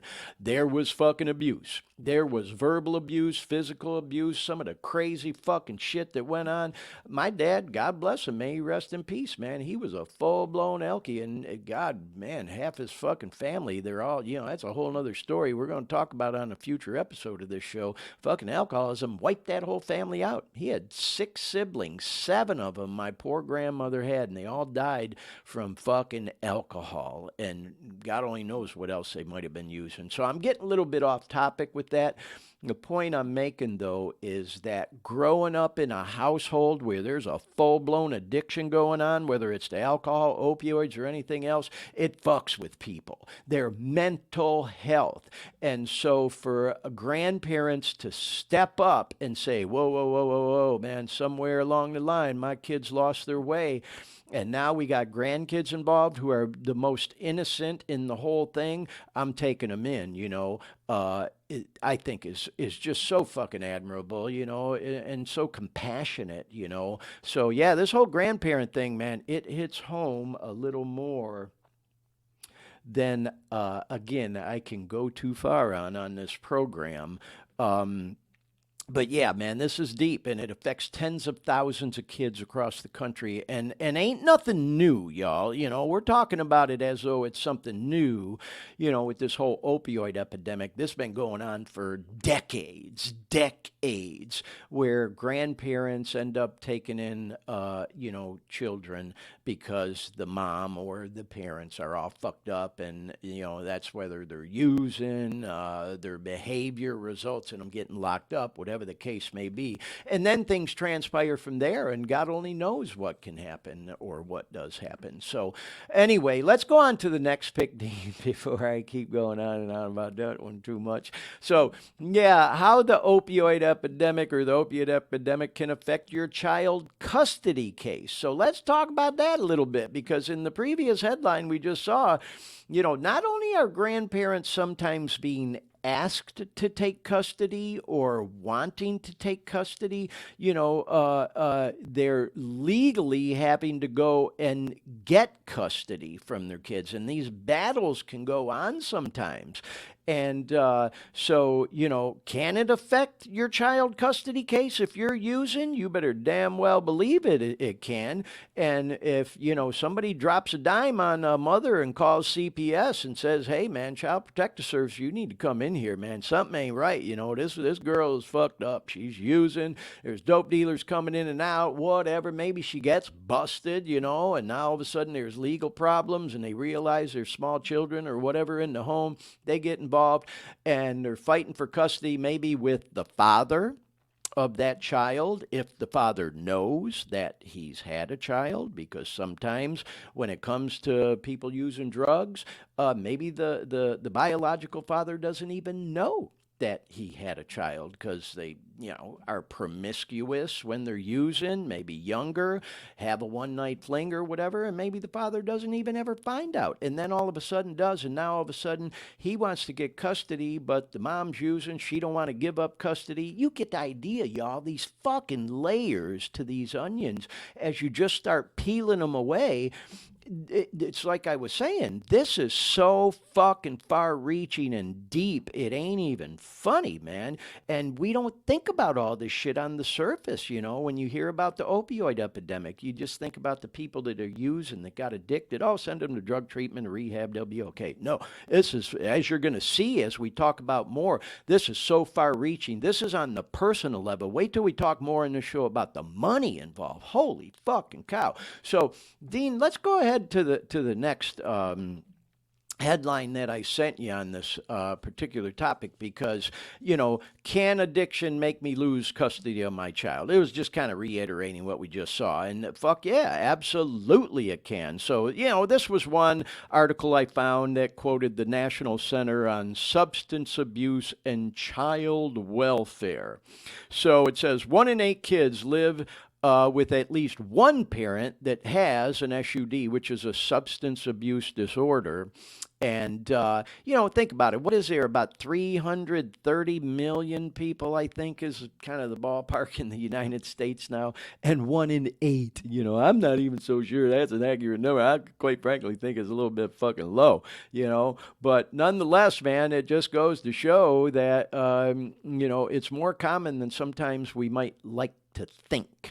And so, to answer the headline, can addiction make me lose custody of my child? You better damn well bet it can. And then going into the next article, if you're a mom and you're worried about that, maybe you are hooked on opiates and you're stressing, you're looking for information about how to kick, how to get clean, what can you do, things to that nature. We've talked about it on this show, maybe going into a rehab or a treatment center might be the right option for you. Maybe you're determined to try it at home. We've talked about, things that might be a tool that could help kicking at home, like kratom. There's other maintenance drugs that you would need a script for that the next article Dean's going to show talks about a little bit. They're called maintenance drugs if you're trying to get off the actual opiates, things like Suboxone and Methadone. Actually, one step ahead, that'll be the next one, but this is just another article that I thought was important to show, Dean. Let's leave it here for a second. This is from Vanderbilt University's Medical Center, and, it's got this child health policy where it has this article about how many states now are prosecuting moms for drug use. Now, there's some research that says that's a bad idea for the kids. And in my opinion, the kids are what's most important. They're so innocent in the whole thing. So it just goes to show again how far-reaching this is, y'all. Is it in the kid's best interest to have a drug-addicted mother staying with them? Or is it in the kid's best interest to get them as far away from that drug-using mom as they can? And then, if they do prosecute them, I found it interesting this fucking one at the bottom is really bizarre. As it says, as the opioid epidemic surges, states have been cracking down on pregnant, addicted women or moms. And in November, a California woman out here in Cali who gave birth to a stillborn baby and admitted to using methamphetamine while she was pregnant was charged with murder. What the fuck, man? So, and I'm not giving an opinion on it, y'all. I'm just saying this is what the level of things have gotten at, where a girl, whatever age, gets addicted to drugs. Now, in this case, it wasn't opiates. It was methamphetamine. We don't know if she might have been using opiates in addition to that. Has a baby that's stillborn, and they charge her with murder. Now, I guarantee there's fucking people who see an article or a story like that and think, of course that bitch ought to be charged with murder. How could she fucking do something like that to her unborn innocent child? I get it. I'm also at a place in my life where I'm trying to have compassion for something like that, y'all. Having been addicted to drugs myself, trying so hard to fucking get off them before I finally was able to. If a mother is using drugs throughout her pregnancy, people, I get that old saying, some are sicker than others and some are sicker than most. I'll also say, I think most mothers are aware anything they put in their body, pregnant mothers, that they're taking during pregnancy is going to affect that child. And so for that child to be born stillborn and the mother be charged with murder, I ain't giving y'all an opinion on it. I have one. I don't want to get into politics on this show. The main reason I bring that story up is just so, again, for all of us that are paying attention to this shit, we understand the level this shit has gotten to and how fucking important it is for us to address this drug abuse and addiction issue. Now, there again, man, that when they said methamphetamine, I try to focus on the opiate thing in this program because that's what, got me. I'll also say we don't know if that mother was using additional drugs, opiates. When you start fucking with meth, man, you'll fucking probably do anything that comes along if you can't get what you really are, your DOC, as they say, your drug of choice. But the fact of the matter is, whether it was methamphetamine or opiates, because we talked about drug-addicted opiate babies on, I think, what was it, Dean, 2 episodes ago? We did a whole show just about opiate-addicted babies that are born and go into full-blown withdrawals because the mom's taking opiates throughout the pregnancy. Then when the baby's born, they're not getting opiates from mom's umbilical cord no more, and they fucking go into withdrawals or shaking. They got to give these babies Suboxone right out of the fucking womb. We don't even know the long-term effects of shit like that yet. So anyways, this next article, this is the one I was referring to, or headline, whatever you want to call it, Dean, just gives a couple practical tips. Yeah.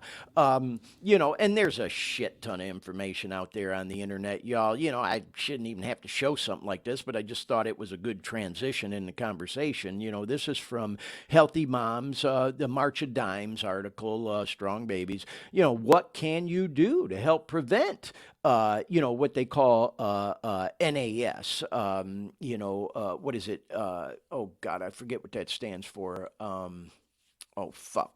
Oh well. Anyway, you get it has to do with babies being addicted to drugs. And it says if you're pregnant and you use any of the drugs that cause NAS, it's this neonatal something or other. Tell your provider right away. Don't stop necessarily taking the drug without getting treatment from your provider first.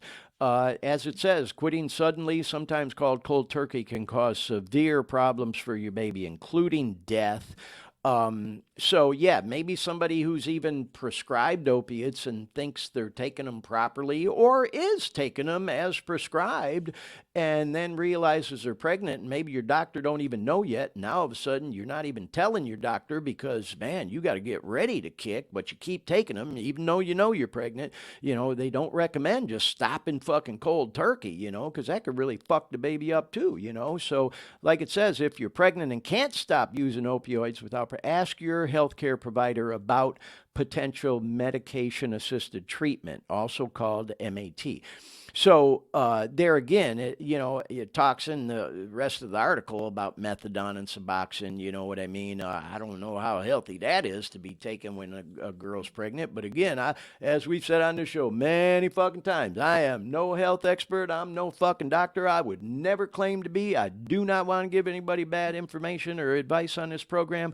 I'm just sharing information that we came across in researching the topic. And so if we may have, a mom or a pregnant mom watching this show who is addicted to opiates and maybe looking for answers and hopefully some information and some guidance on how to kick, there's a couple suggestions that the March of Dimes, Strong Moms program put out there. So, anyways, yeah, man, it just goes to show how deep this all goes. Dean, to be honest, bro, I don't remember what our next headline is. So just throw one up there, and then I'm sure it'll generate my memory cells to start running my mouth again on this because we're almost done with this topic, y'all. But there was some good. I think it might have been the ripple effect. Yeah, there we go, y'all.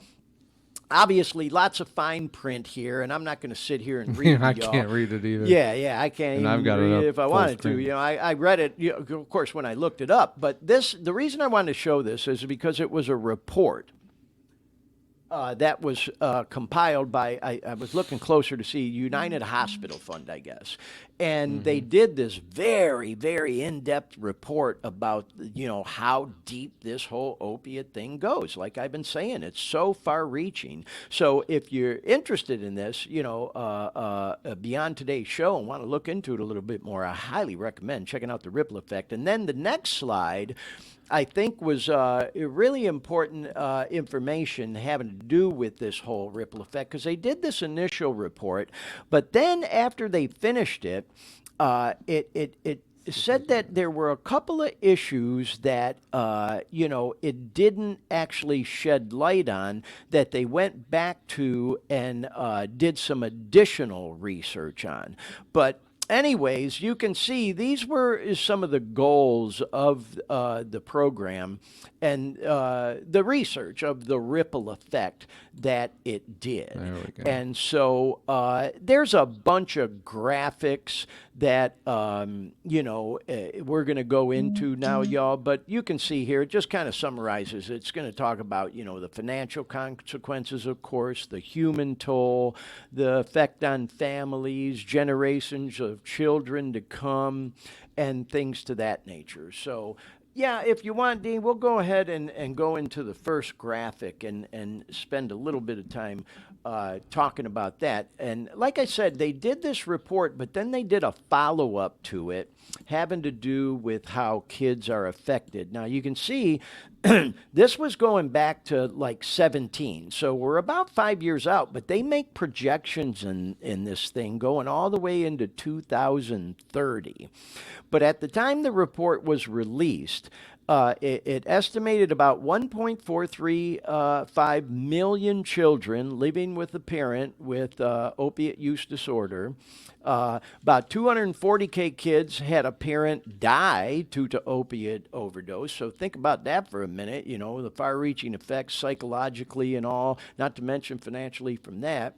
You know, 10K, children have had a parent in long-term imprisonment due to opiates, which again has far reaching effects in terms of that child's development and growth and placement and all that kind of stuff. So then the next one, 325,000 kids have been removed from their home and live in foster care or with relatives. Think about that, y'all. And these numbers going back to 17, y'all. So you know it's a hell of a lot more than that right now.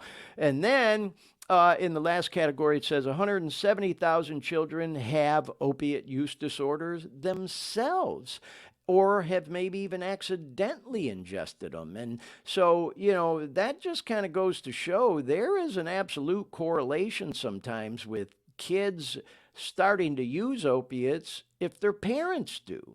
So that was, I thought, some interesting findings, and kind of segue into the next graphic that we're going to look at here. And if I recall correctly, Dean, I think this next one is one of those graphics that makes some projections into the year 2030 in terms of some of the toll involved with this whole thing. Exactly, there it is. So you can see the headline, the number of children affected by the opioid epidemic by 2030, and it gives three different scenarios, which I thought was kind of cool. So there's the base scenario that we were saying, about 4.3 million kids affected by it. The optimistic scenario is that by 2030, that number might go down to 3.4 million. The pessimistic scenario is it goes up to 5.3. Now, based on everything we've talked about on today's show and previous shows, where do you think we're at in this scenario? It's getting worse, y'all. It ain't getting better. We just showed a fucking story of what's called a flesh-eating zombie drug plaguing the streets of all big cities across the country, not just LA. And that is a direct result, in my opinion, of the opioid epidemic, because now they're lacing the fucking heroin and the fentanyl with the xylazine. So, yeah, y'all, it ain't getting worse. It ain't getting better. It's just getting worse. So, unfortunately, I think these projections they're making in this ripple effect report for 2030 is that it's just going to keep getting worse, not better. And remember what we're looking at here, y'all. This ain't the people addicted. These are the number of children affected by the epidemic. Whose parents have either died from an opiate overdose, their kids were removed from the home because of an opiate use disorder, their parents or mom got locked up, went to prison because of an opiate use disorder or other drug disorder. So, yeah, man, this shit is so far reaching, it's affecting our innocent kids, y'all. Our innocent kids.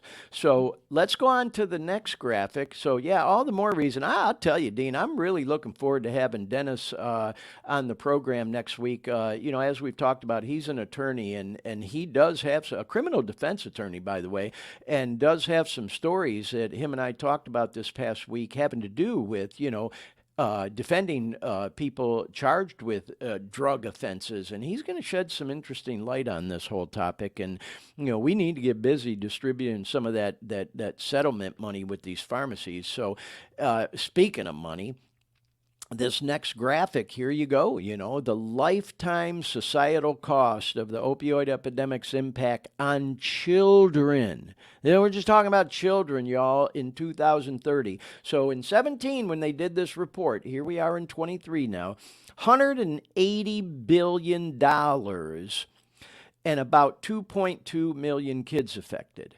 And they're projecting in 2030 if things keep going the way they are, getting worse instead of better in just 7 years in 2030, that number of the financial cost, financial societal cost to our society just from how this opioid epidemic is affecting our children will jump from 180 billion to 400 billion and affect 4.3 million kids instead of 2.2. Now let's talk about that for a second, because you hear about this Purdue Pharma settlement of $6 billion they're going to pay out to try to clean up some of the fucking mess that they helped create. And you think, man, that's a lot of money, $6 billion. Well, I've seen reports and research, and this ain't no fucking rocket science. You can find this shit online. That's a fucking drop of water in the ocean to them, a grain of sand in the desert. When they compare that number to the profits that they've made and continue to make on selling these opiate meds, it's nothing. And then when you look at a number like this, where it's already costing us, I'm sure by now, well over 180 billion a year, up to 400 billion. And again, keep it in mind, y'all, these numbers are just the financial effects of how it's affecting us as a society when it comes to our children, not the full financial cost when it comes to helping people who are actually addicted and the lost productivity at companies. And oh my God, it's just so fucking far reaching. They named this report the right thing by calling it the ripple effect, because again, y'all, the more we look at this and start peeling away all these onion layers, it's just fucking mind-blowing. So anyway, the next one, Dean, again, I'm just being honest, bro, I don't remember exactly what it was, but I'm sure once I see it, it'll spark me to keep discussing it. We had quite a few. Yeah, we're getting near the end, y'all. This one's hard to see. Maybe Dean can zoom in on it a little bit and then scroll down a little. It has all the states listed alphabetically. And again, this is a lot of information. I highly encourage you, if this show, this program's catching your attention, you know, whether you're watching live or come across the recorded version, look it up. You'll be able to find this quite easily. The ripple effect and opioid epidemic. Just Google it. You'll find this graphic here. So this is a alphabetical listing of all the states in the United States in alphabetical order of the estimates from, you know, again, this report, like I said, was from 17, but they're projecting into 30 what the costs are going to be. So, Dean, let's just, where you're at in Florida, let's scroll up to Florida and just take a look at what they're saying for Florida. Now, I can't see the key. You got to scroll down a little bit more so I can see the description of each column. I can't see the description. Okay, so the rate per thousand. I'm not even sure what the hell that means. Okay. Oh, the rate per thousand. I get it. Oh, we just lost it. Hold on a second. Mouse got me. Oh, no worries, All right, man. hold on. Worries. I'm gonna have to. This find is it live, again. y'all. Anything can happen when you're going live, and this is All an right. example of it. Find You it know, because again. like I said, I know I've sent you a shit ton All of right. pictures, Dean. I'm surprised that hasn't happened sooner or more often. You know, so. Anyway, I don't want to sit here and read to everybody, but look at that. The total number of children affected by the opioid epidemic in 17 in Florida, 138,000. Okay. Residing in the household, a parent with an opiate use disorder, 80,000. Okay. Loss of a parent due to death or incarceration. In other words, they got locked up, went to fucking prison. Okay. 19,000. Okay, removed from the home for foster care or kinship in Florida, 30,000.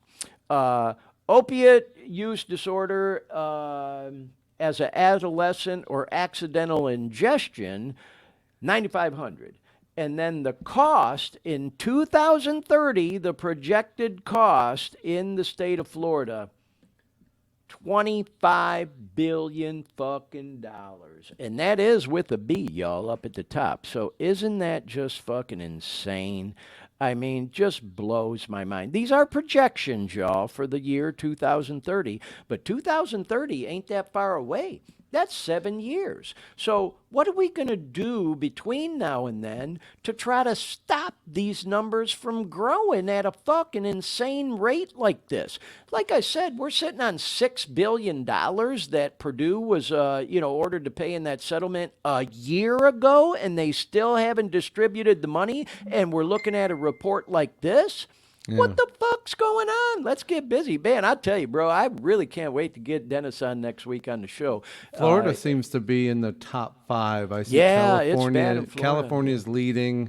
Yep. Texas is, I believe, number 2, and I don't know. There's a lot of states here to look at, but we seem to be in the top 5. Yeah. We may be number 3 in Florida, but Yeah. they're. I mean, 196,000 number of children affected in California. That seems to be the leading one right there. Isn't that crazy, man? Yeah, it really is. Yeah, so, like I said, y'all, this is a lot of information to put up on the screen. And, I didn't want to sit here and read to y'all. But, I just picked Florida. I could have picked any state, California, Michigan, whatever, But, pick your state.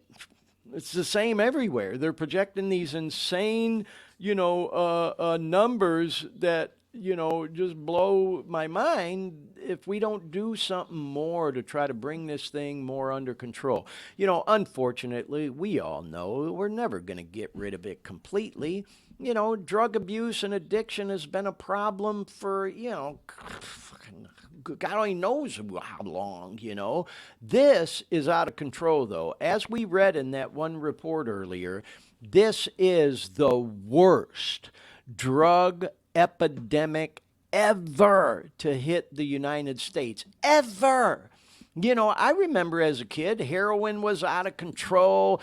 Dean, I'm sure you're old enough to remember, man. It conjured up visions of these junkies on the streets of New York and the alleys behind the dumpster and all that shit. Heroin was out of control back in the 60s, 70s, and reefer madness, and all that crazy shit. And God only knows what all else, I mean, over the years, the crack epidemic we talked about, cocaine in the 80s, and then all that shit, all that stuff, yeah, it was all horrible. Bad stuff happened, the going back to fucking prohibition, alcohol. This stuff ain't going away. I get it. It ain't going away. It never will. People are always going to want to use, drink, whatever, and addiction doesn't affect everyone. Some people can pick it up, have some fun on the weekend, and put it down, walk away, never go back to it. More power to you if that's you. I hope you continue to do that. I'll also say this opiate thing, that's a whole fucking different story, y'all. Whole fucking different ball of wax we're talking about here. Okay, and now you start adding fentanyl to the mix, and now this fucking xylazine, the flesh-eating zombie drug, they're calling it. No, y'all. This ain't no fucking casual reefer madness fucking craze going on. This shit is out of fucking control. And I think those numbers and that, and all the information we just shared from that ripple effect report are important for us to all understand. And man, I look forward to our show next week, y'all. If you're engaged with this program and you're liking the content, I highly encourage you to tune in next week when we talk with, criminal defense attorney Dennis Salvaggio from Central Florida, who, has firsthand experience, working with some of the people who've been charged with drug offenses and trying to help them and understanding this topic at a level quite different than I think the average person. So we'll have him on next week, and it'll be fun to have him. So anyhow, I do think that was all the graphics we had on that, Dean. So we're going to bring this thing full circle. We've been going for, almost a couple hours. I didn't know how long this show was going to go today. Quite frankly, I thought we might have wrapped up in a couple hours, but it's a deep topic, and a sensitive topic too, we got into it, man, talking about our moms, our mothers, our parents, our children, I don't want to just brush over that with a fine-tooth comb. Is that the saying, and so we did spend some time talking about it and got deep into it and peeled back a lot of them layers. So yeah, man, I'm glad that we have the opportunity to shed some more light on this important topic that is so far-reaching that affects, I think, every family, every person in the United States in some form or fashion, whether you might like to think so or not. It affects us all, even if it is, from a financial perspective, but I also believe for most people on a personal level, whether it's someone we know, family member, friend, colleague, coworker, whatever, neighbor, who the case could be.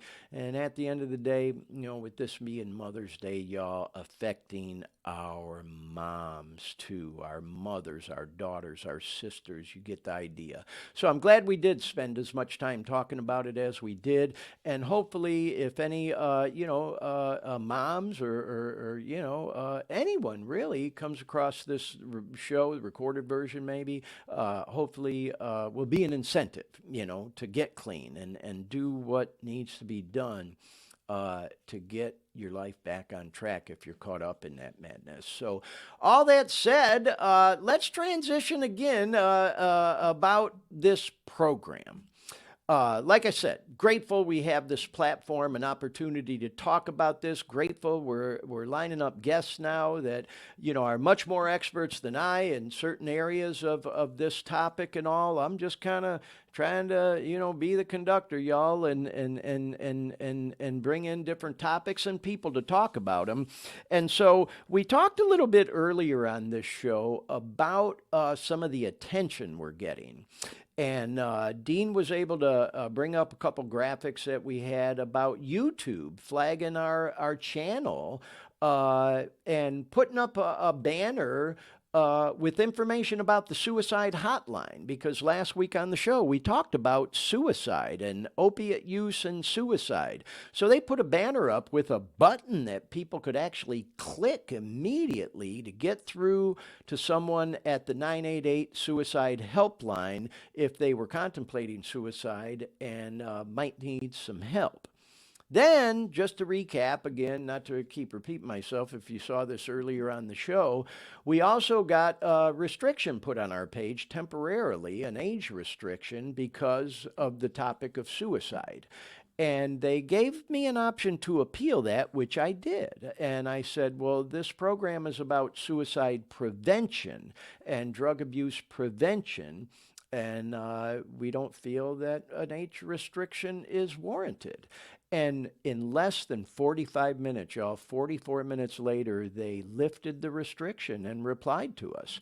So the point I'm making is that, some of y'all who may come across this program may think, oh boy, they're really talking about some taboo topics and boy, oh boy, whatnot. Sometimes you got to address these topics and push some buttons, to get people's attention and talk about things like this that warrant discussion. And boy, did we get some attention this last week's show from YouTube, this huge corporation, And so I just thought it was kind of cool that, not to toot our own horn, but as they say, if you don't toot your own horn, who the fuck's gonna, So we're going to toot our own horn a little bit right now, Dean. Is that cool with you? Let's bring up, I sent you a couple of pics because I get all these analytics, and I know you get them too, Dean, and I'm still kind of figuring out how to read some of them, because some of them are hard to understand, actually. And like I said, we're out on a lot of different platforms. In fact, we want to welcome anyone watching on LinkedIn today. This is our first edition of the program where we're actually live on LinkedIn. We're live on a few different, I think 4 or maybe 5 different Facebook pages at the same time, simultaneously, a few different YouTube channels, live on Twitter. And this is our first week live on LinkedIn, and we'll start posting the recorded versions there too. But the reason I bring that up is on just one little Facebook page, just one, that I looked at the analytics for, and I just clicked on a button. I wasn't I'm sorry, even really sure. I'm not finding. Okay, those were like near the end of the email trail. Let's see. I think we were called show growth. I don't know. Oh, growth. Didn't we show those? Yeah, no, I don't think we we Okay, showed hold the on. YouTube flag and the warning earlier. This was Okay. it just kind of showed. I'll just talk about it, y'all. It was Yeah. it showed engagement on that Dare Me Facebook page in the last 7 days. Okay, well this one's good, but Dean, I was hoping you could move that StreamYard thing at the bottom because it's blocking what I wanted to talk about on this, the numbers. You see that little StreamYard banner at the bottom of the picture where it says stop sharing or whatever? It's blocking Oh, the yeah. views, Hold and on. that's what I wanted to. Yeah, there you go. Thank you. So this is kind of interesting, y'all. We'll get back to that Facebook one in a second. But so, as any of y'all that follow me on social media know, or who might follow some of our pages, I really try like hell to promote this show as much as I can. I do reels and shorts and stories, and I am actively looking for a marketing person to help with this program. So, hey, if we have anybody watching who may have some marketing expertise and looking for an independent contractor side hustle, please reach out to me, and you can DM me, message me. I'm researching that right now, but nonetheless, I posted a reel yesterday promoting this show, and as you can see in the lower left corner, it got 487 views, which may not seem like a lot to a lot of people, but for me, that's a lot of views, in 24 hours, by the way.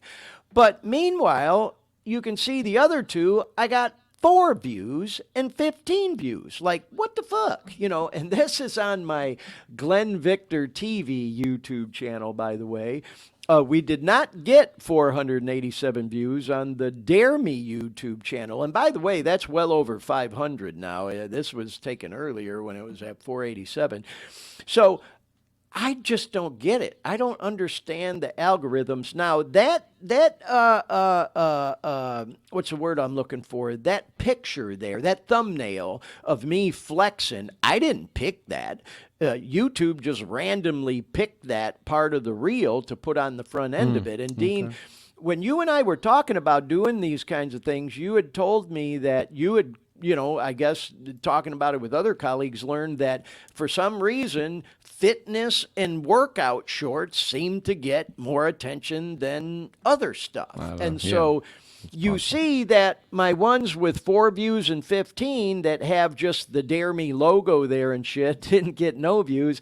But then you see fucking old Glenn flexing his arm gets almost, over 500 views now. And so I was thinking to myself, I'm one of them guys, I know fucking people get sick of it. I post on Facebook every time I check in at Planet Fitness every day. I put out there the song I'm listening to. I put out sometimes when I'm leaving, and people get so sick of that, like, goddamn, who's this motherfucker think he is? All that, gotta post these in the gym every day. And I think to myself, hey, fuck you. Meanwhile, you're posting pictures of that fucking meal with 1,500 fucking calories in it of fat and carbs, You can put pictures of your dinner out there that we don't give a fuck about, but I can't post when I check into the gym. I'm sorry, y'all. I don't mean that in a mean, nasty, evil way or whatever. But, as I've said on this show before, for those of us that do check into the gym on social media, we do it for a reason. I shared on last week's show, y'all, just fucking 2 short years ago, I was so fucked up on the opiates. That shit drove me to think about checking out, What the fuck? And now here I am feeling better than I can ever remember in my life, living my best life. And a lot of that has to do with me getting fit again, and going to the gym on the regular. So I'm proud to fucking put that out there. I don't think I'm fucking all that in a bag of chips. I'm one of the most humble guys you'll ever meet. But God damn it, I do feel good about when I check in on the gym, man. And there's also some accountability there. Like I said, there's a lot of us that are friends of mine, different people that follow each other on social media. And we do see when each other checks in, and we always give each other a like or whatever, So anyway, I kind of got off on a little tangent there, but point I was making is, man, these fucking reels and stories that you post on Facebook and Instagram and YouTube and, Twitter and TikTok, it's just so bizarre how some get more attention than others or whatever. And man, that's another reason why I'd like to get a marketing person person, Dean, who maybe understands this shit a little bit more. I went to that Future of Artists Summit that I talked a lot about with Kasky and Anonymous and all them guys, and I learned a lot of stuff there. I didn't learn so much, though, about understanding these fucking algorithms and why some reels get more views than others and some things go viral and some don't.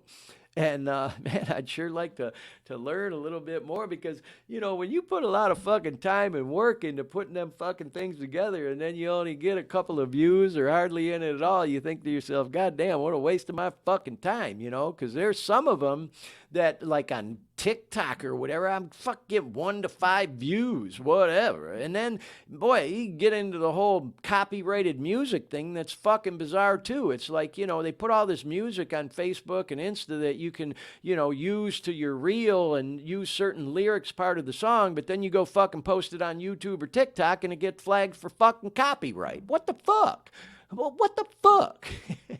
It's like I'm promoting the dude's song or music or the girl's song or music, and you're gonna fucking flag me because I got the music from Facebook or Insta, which is freely available for anybody to use, and so I download my reel, put it over on TikTok, and they flag it for copyright or YouTube. What the fuck is that? So yeah, man, I'm really trying to understand this, y'all, and all, but I just thought I'd share that we are kind of doing our due diligence, trying to get more attention for the show, and it made me happy that we got over 500 views on one of the reels I put out there yesterday. Dean, did you ever find that other picture of the Facebook views? If not, don't worry about it. But I just thought it was interesting. It showed that we had engagement of 179 people in the last 7 days on that Dare Me Facebook page.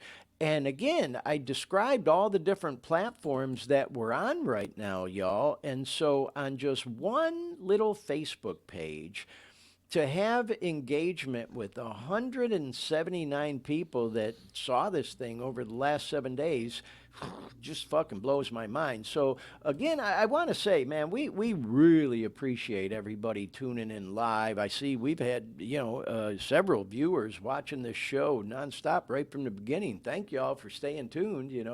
And Kelly today in the chat, and I'll also say we're clearly getting most of our interaction and engagement with the recorded version after the show goes live. And Dean, don't stress over that picture. It was just one I thought we might show. Showing that the performance of the show, y'all, does keep going up.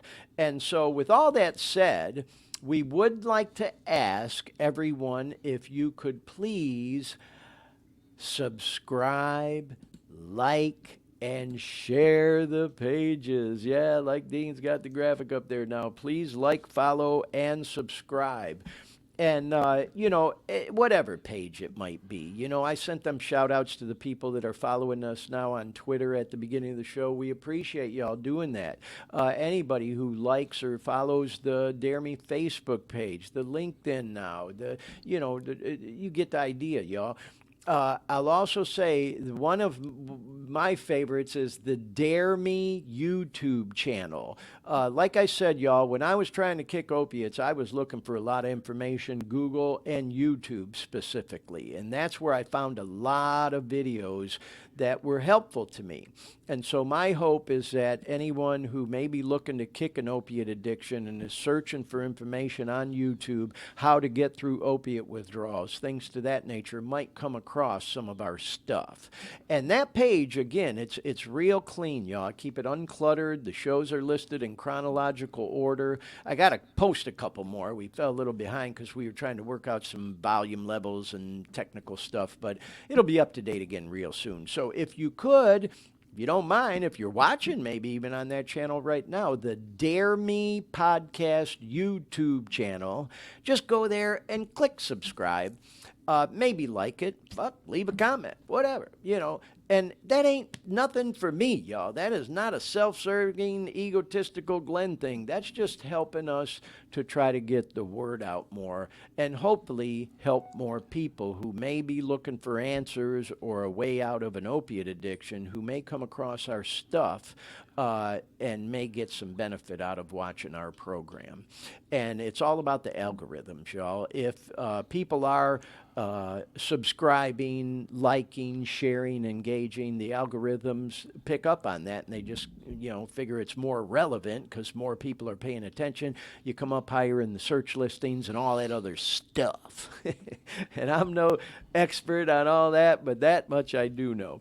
So anyhow, with all that said, y'all, it is about time to wrap up. We've gone for over a couple hours again on this show. Not quite as long as we did last week. We went about 2.5 hours last week, but we're over 2 hours today. Good show, though. I think Good we show. had some good content, Dean. Again, before the show, I told Dean, I said, well, Dean, no guests this week. It's just you and I, man. I said, we got, I don't think we'll have any problem filling the time. And that certainly was the case. And I really appreciate you chiming in on the conversation, Dean, especially, when we were talking about our moms and stuff, and how those relationships and the dynamics of them change as we get older in age, That was, I think, a great part of the show. And of course, all the other information. So once again, happy Mother's Day to Happy Mother's all Day. the mothers and the moms. And, next week we're going to have a really fun show with Dennis Salvaggio. We'll get into some deep discussion, but he's got a great sense of humor too, y'all. So there's sure to be some laughs. So just remember, y'all, if you're going through it, just keep going. Just keep going. I promise you, if you're struggling with an opiate addiction or any other drug addiction, if you really want a kick, you can do it. You will come out the other side if you just keep trying to do the next right thing, keep putting one foot in front of the other, keep looking for information like what you may have found with this program and others. Be willing to ask for help, and just as importantly, accept help from those who are, willing to and wanting to help you. Sometimes we forget that other people do love and care about us when we're caught up in addiction because our self-esteem gets so low. There are people that will help us when we're willing to reach out and ask for help and, again, accept help. So with all that said, y'all, we're going to wrap it up. Dean, anything you want to add before we wrap up today? I'm good. Everybody All right, well, be safe out there. Yeah, thank you so much for all your hard work today. And hey, everyone, keep fighting the good fight. We'll talk to you next week on the Dare Me podcast. So long. Good night.